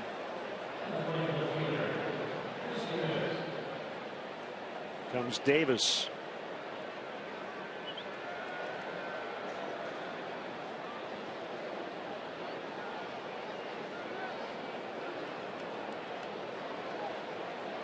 Down 3. Jeanette probably not running here. Davis has home run power.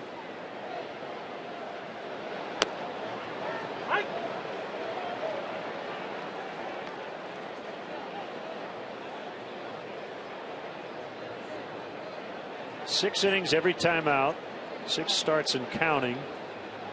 And with an out here, it would be 7 innings plus in 4 of those starts. Right. So you read Fangraphs or some of these other sites, and the point is made that, well, there's got to be some regression coming for Hendricks. He's been so good.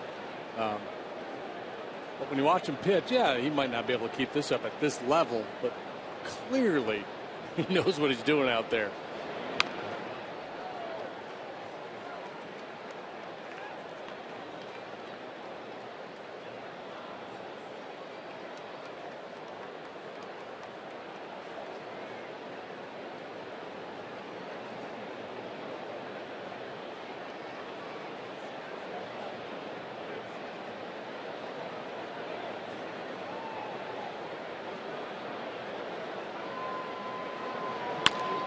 Ground ball. Castro arranging to his left. A little flip to Baez. Time for the 7th inning stretch with the sting.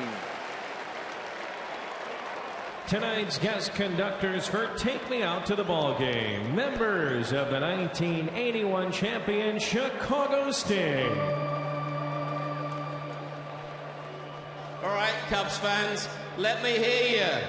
A 1, a 2, a 3. Take me out to the ball game. Take me out with the crowd. Buy me some peanuts and Cracker Jack. I don't care if I never get back. Let me root for the Cubbies. If they don't win, it's a shame. For it's 1, 2, 3 strikes, you're out at the old ball game.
Behind rookie Kyle Hendricks. He has outpitched Willie Peralta to this point.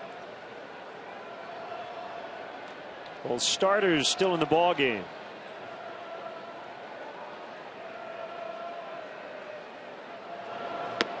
And a strike on Wellington Castillo.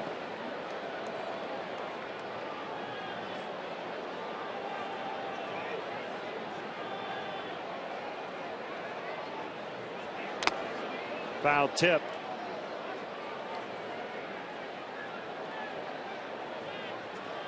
To Zach Duke.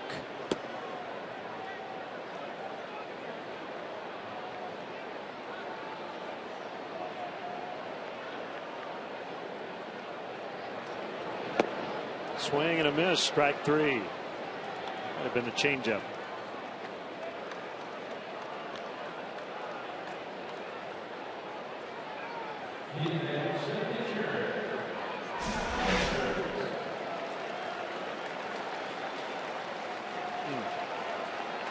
Changeup for a slider. Yeah, might have been a slider. It backed up a little bit on him.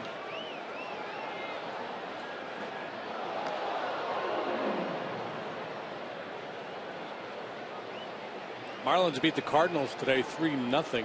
Jared Cozart beat Adam Wainwright. So the big news is that Giancarlo Stanton did not hit a home run. Wainwright was looking for his 15th win. He'll have to wait at least one more turn. 2-1.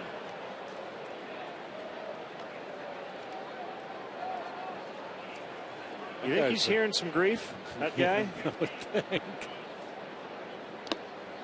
Another one in the dirt. He's giving it right back, though. Central Division, everybody kind of treading water. Everybody, all 5 clubs, either 5-5 or 6-4 over the last 10 days.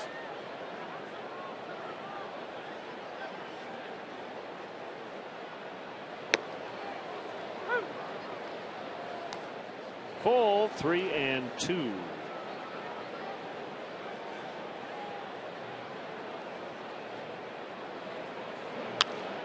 Hendricks stays alive. Reds trailing the Red Sox 3-2. Sox batting top of the 9th. Jonas Cespedes hit his 19th home run. And Hendricks draws the walk. Of course he does. He'll steal a base, sell some popcorn. The Cubs have taken 2 walks tonight, matching their previous total on the homestand.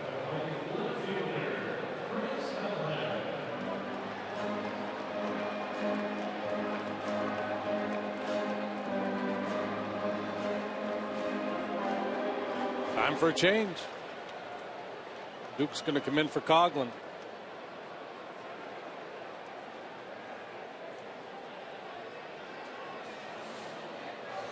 So pitching change here at Wrigley Field. We'll see Zach Duke when we come back.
The Bleachers Suite features a sports bar atmosphere with new TVs, high top tables, and a one-of-a-kind Wrigley Field experience. The suite can hold up to 100 guests.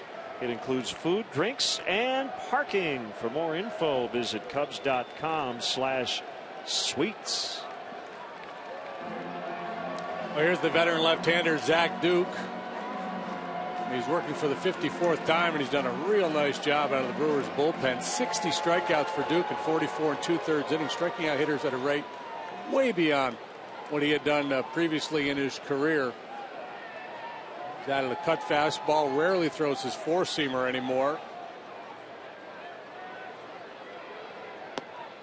Ball one on Chris Coughlin. Hendricks walked.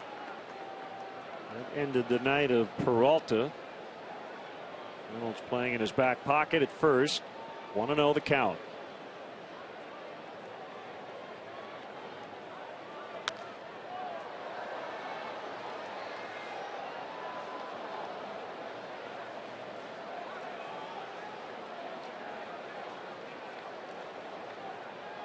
Raining in Cleveland. Indians leading the Diamondbacks 1-0 in the top of the 4th inning. We had a rain out already. Yankees and Orioles postponed. They get the out at second. Relay throw late.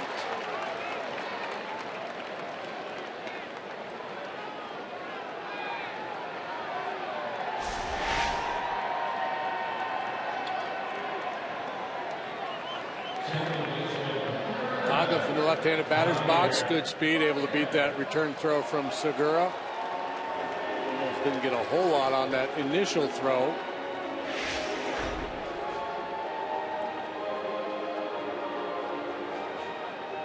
Pirates lead Detroit 4-2 as they go to the bottom of the 8th in Pittsburgh. Royals fans certainly rooting for the Pirates tonight. Dodgers lead the Braves 4-2. They go to the bottom of the 9th in Atlanta. Red Sox over the Reds in Cincy 3-2. They are in the 9th there. A lot of interleague action this week.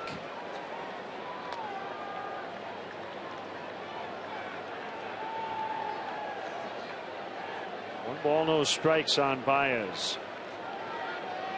Baez has not yet walked in a big league uniform. We will not see much in the strike zone with the veteran Duke out there. Try to get him to chase. He does on the curve.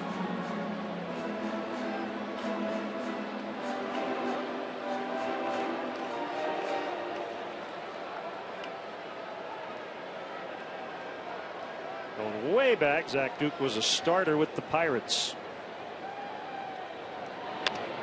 Cued right back to the mound. And that'll end the inning. We'll head off to the 8th. Kyle Hendricks back to work, leading 3-0.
Parking and shuttle services on night and weekend games. The remote parking lot is located at 3900 North Rockwell. For details, as always, visit Cubs.com.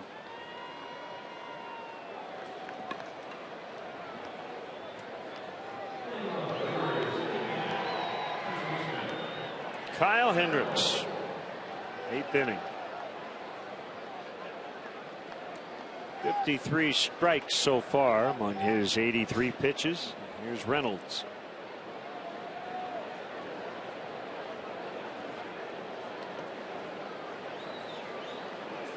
Junior Lake is now in left. Coughlin has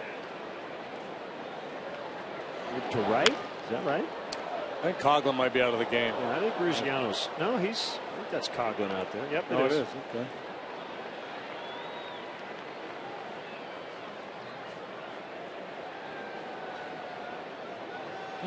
Didn't see anything with Ruziano, but must be barking.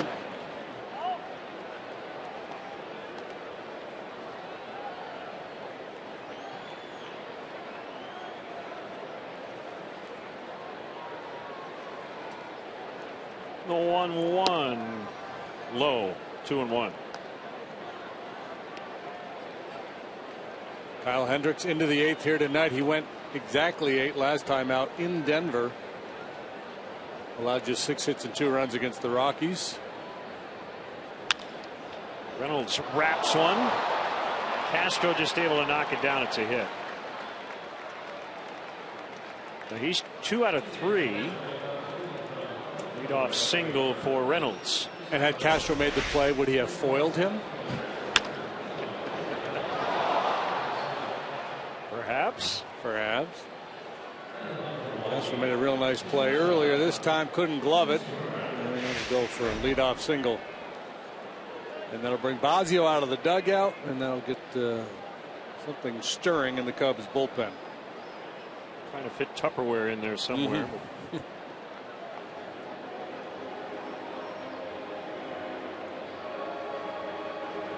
Guess we could say the Brewers trying to break the seal He's been shut out to this point. Pedro Strop will get ready quickly. Fans, follow every Cubs game with MLB.com at bat on your favorite mobile phone or tablet. Get live look-ins, instant replays, scores, stats, audio, free MLB.tv game of the day, and more. Download on the App Store or visit Cubs.com today.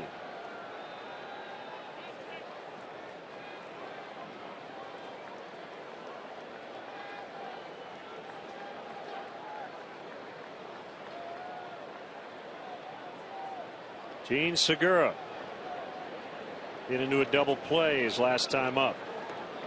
Hendricks would like the same result here.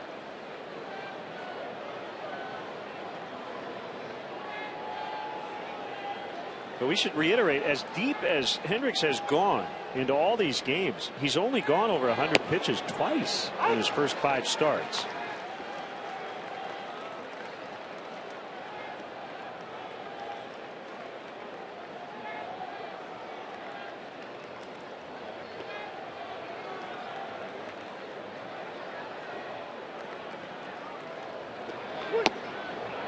Good try. 1-1. Segura hits the ball on the ground a lot. More than any other position player on the Brewers club. And that's exactly what Hendricks is trying to get him to do with that sinker down below the knees. 2 ground balls to short tonight so far for Segura. But that will be floated out into right, and all of a sudden the tying run's going to come up, and it'll be a pinch hitter, Gerardo Parra. Well, Segura worked really hard to stay inside that ball. Trying to crowd him, and he gets the hands in and everything, and just trying to push the ball the other way to make sure he gets it airborne to stay out of the double play. A little soft flare into shallow right.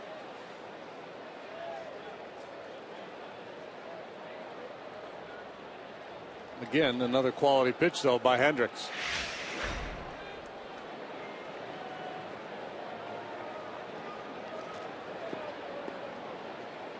Parra recently acquired from Arizona. And he takes a strike on the outside corner.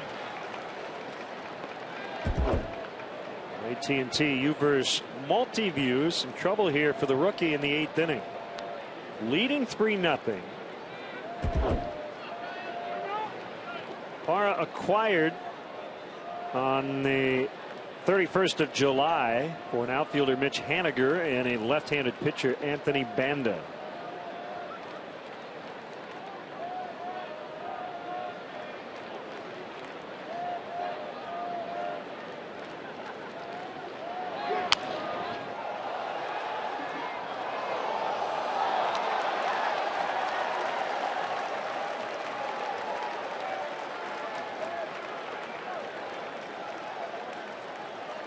Parra, a good solid player, outstanding outfielder. 270 plus lifetime batting average, not a lot of power. A fair number of doubles, 43 doubles last year for the Diamondbacks. Just doesn't hit the ball out of the ballpark all that often.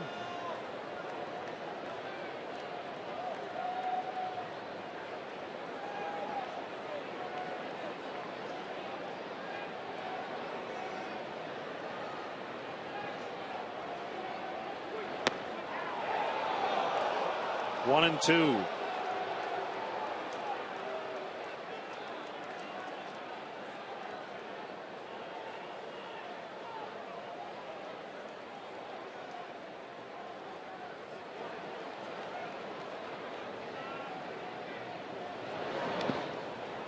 Down by Wellington Castillo, 2-2. Breaking out the changeup a little bit more here. Again, this is a curveball. Previous one was a changeup. Jeanette, the only left-handed bat in the starting lineup. So not as many changeups from Hendricks as we normally see.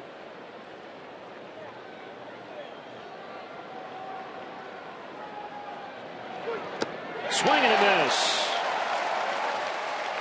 But he just threw a dandy when he needed it. Yep.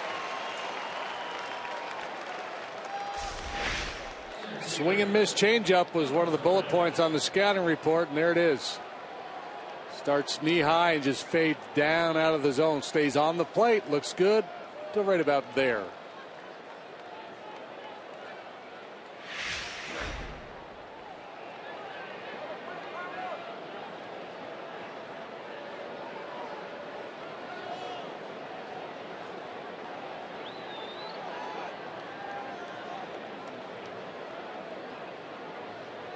Gomez, base hit, right field.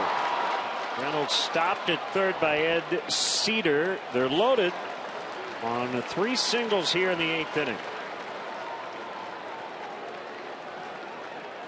Segura's softly hit, but the Reynolds base hit off the glove of Castro, sharply hit, as was this one by Gomez, and that's going to do it. But what a night for Kyle Hendricks.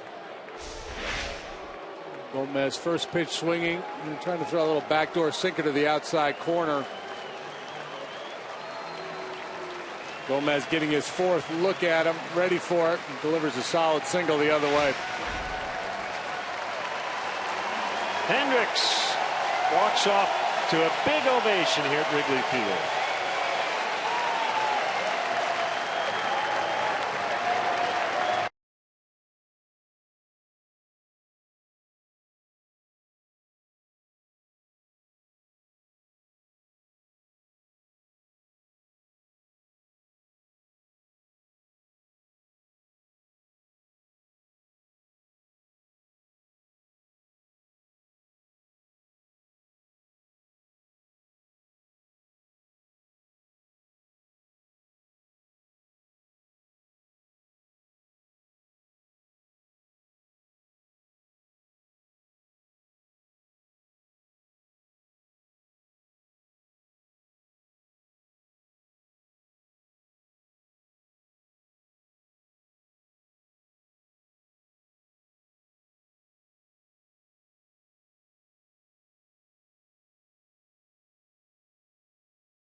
Bases loaded, 1 out here in the 8th, facing an all-star Jonathan Lucroy. And you see the numbers on the hard-throwing righty.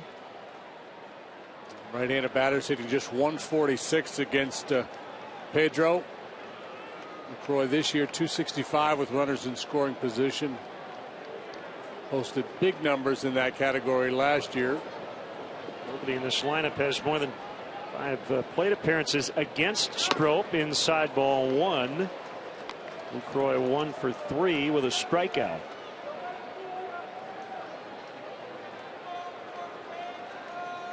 Doesn't let the big moment get to him, obviously. Reynolds at third, Segura at second. Gomez now the tying run on base at first. And Lucroy hits a lot of doubles. A double likely clears the bases. Up by Castillo, but a fastball for a strike. It's 1-1. Puzzled look on the face of Lucroy, as if to say, if he can't catch it, could it be a strike?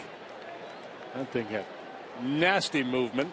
Oh, but he forgets the ball he struggled catching earlier tonight on a changeup that was called for a strike.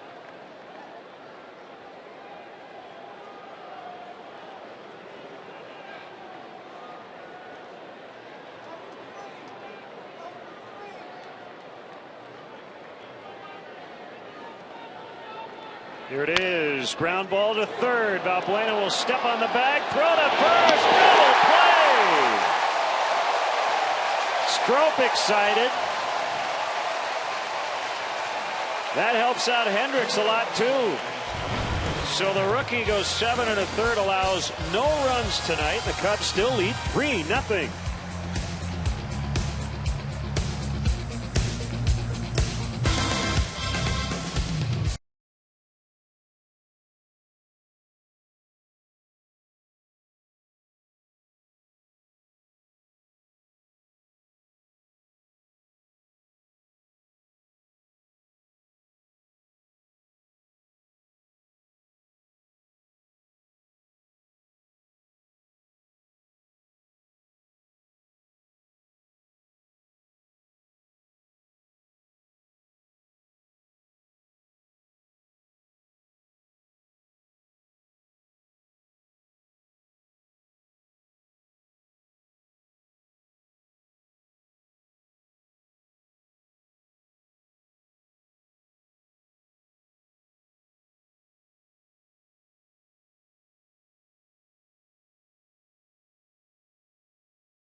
The Cubs have the lead. Right-hander Jeremy Jeffress, who's back with the Brewers, started his career with Milwaukee.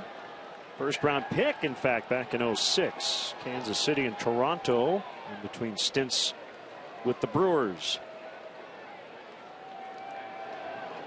12 appearances at the big league level this year. I saw the numbers on him. He pitched 3 times with the Jays, 9 times with the Brewers.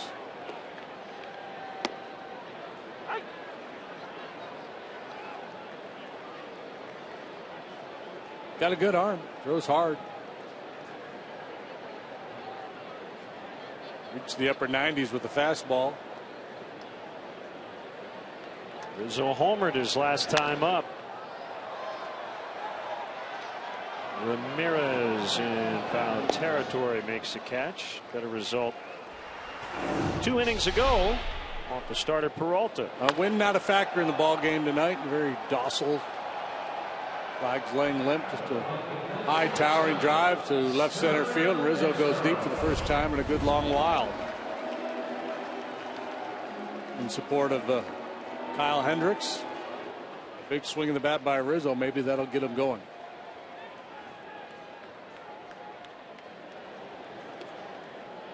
Castro with an 11-game hitting streak after his double in the 4th. 96 inside, ball 1. Hector Rondon will get the 9th. Braun, Ramirez, Jeanette, scheduled hitters for Milwaukee. Right now a safe spot.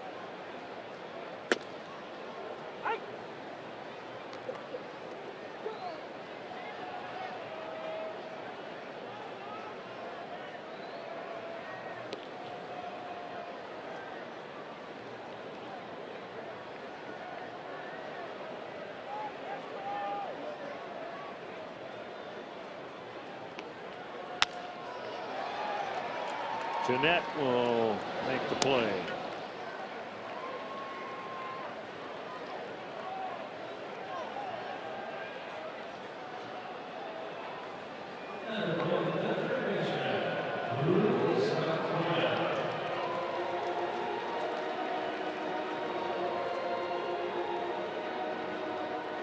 The line on Hendricks, 7 1/3, 6 hits, no runs, 1 walk, 5 strikeouts, 96 pitches, ERA down to 1.73.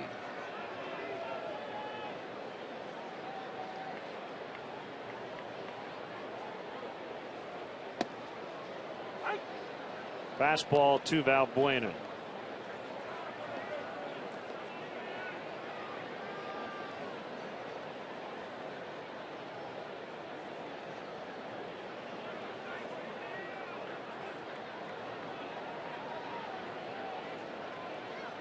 Swing and a miss.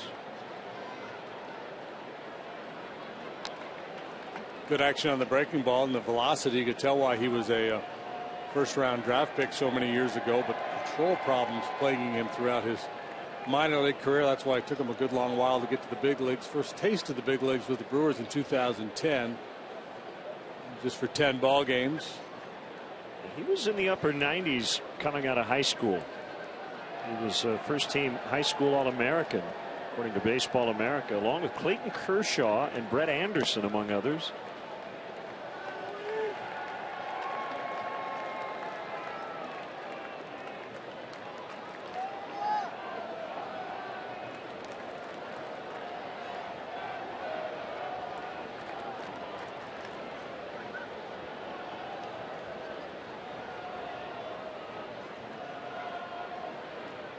One and two on Valbuena. 2 down. Cubs trying to tack on here in the 8th inning.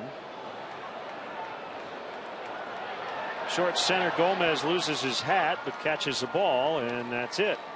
So Jeffress with a 1-2-3-8. We go to the 9th. Cubs 3, Brewers nothing.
Post-Game Live, presented by Blue Cross Blue Shield. Get the recap on tonight's game and all the action from around the league. Don't miss Cubs Post-Game Live tonight, right after the game on Comcast Sports Net.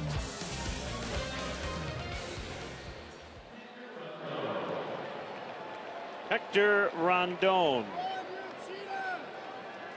will try to notch save number 15. He's got a 3-run lead.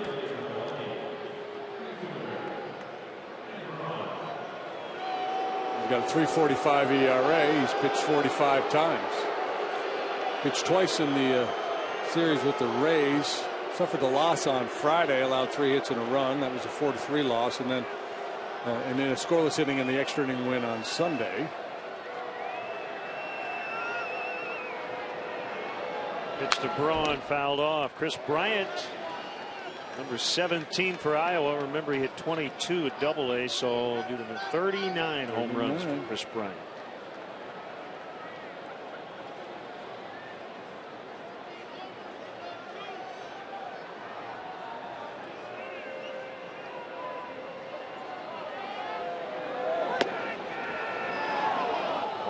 So these Brewer hitters are going to have to dial it up a notch after facing Kyle Hendricks all night, who sits around 88 with the fastball. Rondon comes in throwing 96-mile-an-hour bullets. Braun a strikeout victim twice tonight. His last 2 times up, Hendricks got him. In the air, center field, Alcantara makes the catch. One away. Bring up Ramirez.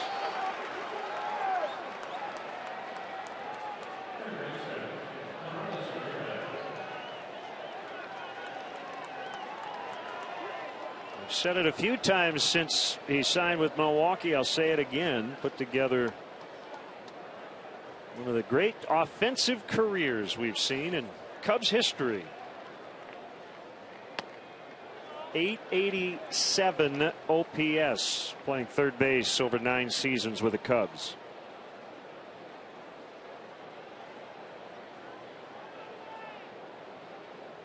Part of some really good ball clubs.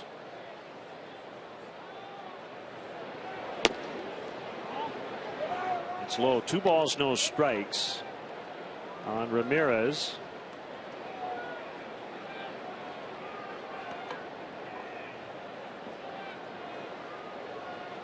Third all time on the Cubs slugging percentage list. As he grounds to Valbuena.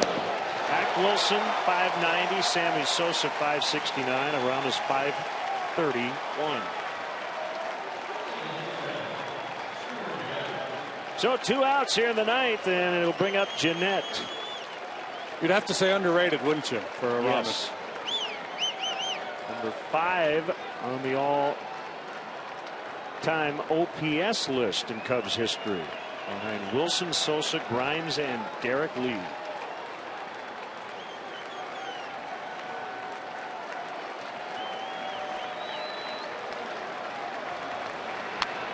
Looking for no drama, top of the 9th here. Rondon with 2 quick outs.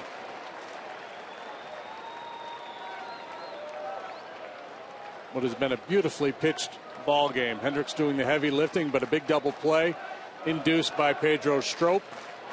Now Rondon doing his thing with 2 quick outs here in the 9th.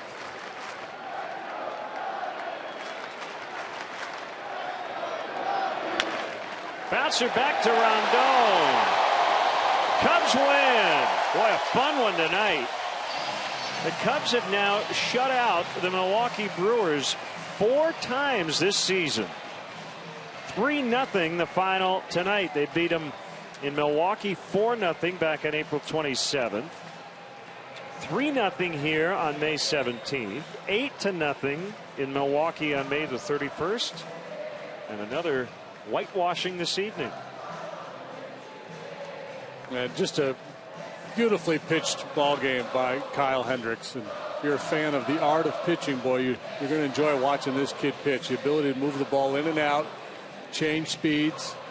He has continued to meet every challenge. This is a really good Brewer lineup, and he just carved them up. Cubs with 3 runs tonight. Plenty of offense for a GMC.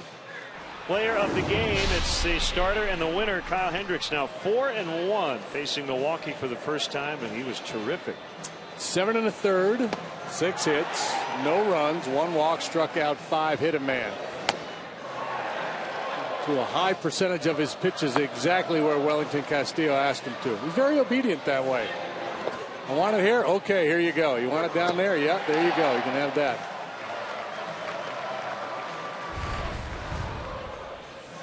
Two hours, 22 minutes. And the guy who caught him is standing by with Kelly Kroll. That's right. Another fun outing, I'm sure, to be behind the plate. Kyle Hendricks, it just seems like gets better and better each time out. What has impressed you most about the way he can just keep teams on their toes? No, throwing strike. I think that's the most important thing that he's been doing it. Throwing strike, he follow behind. He have second pitches that he can throw for a strike behind the count. So I think that's the helping a lot. It made my job easier. Well, I know a lot has been made of the preparation he puts in throughout the week when he's looking at teams. Will you go through that and describe what it is you do with him and what he does on his own to be so good? Honestly, we before he gonna pitch, we meet each other and we put a plan for a scouting report of what we're gonna do and to be in the same page, you know what I'm saying? But he's really good doing his own work. He goes to the video room and watch video of the other guy, the other pitchers. So I think the other hitters, I think that's what makes him so good. You know, he throw a lot of strikes, but he worked really hard on the scouting report, trying to do his own work with. Hey, on the other side of that, Willie Peralta, obviously a very good pitcher, but for some reason you guys have had a lot of success against him. What have you liked about the approaches at the plate from your guys when they're facing him? You know, he's been really good this year, and he got a really good pitches, but, you know, we got to be aggressive on him because he's a guy that throw a lot of fastball and throw hard, you know, so we gotta be really aggressive and the strike zone with him and try to get him earlier like we did. Well, Willie, great job tonight. Enjoy the win. Thank you. There you guys go. Lots of praise for Kyle Hendricks as he moves to 4-1 now. Kelly, thank you. And for JD, for Kelly and our entire CSN crew, Len Casper with your final. The Cubs 3 and the Brewers nothing. We're back with you tomorrow, 7 o'clock for Game 3 of this 4-game series. The Cubs hosting the Milwaukee Brewers. Coming up next, Blue Cross Blue Shield Cubs post-game live.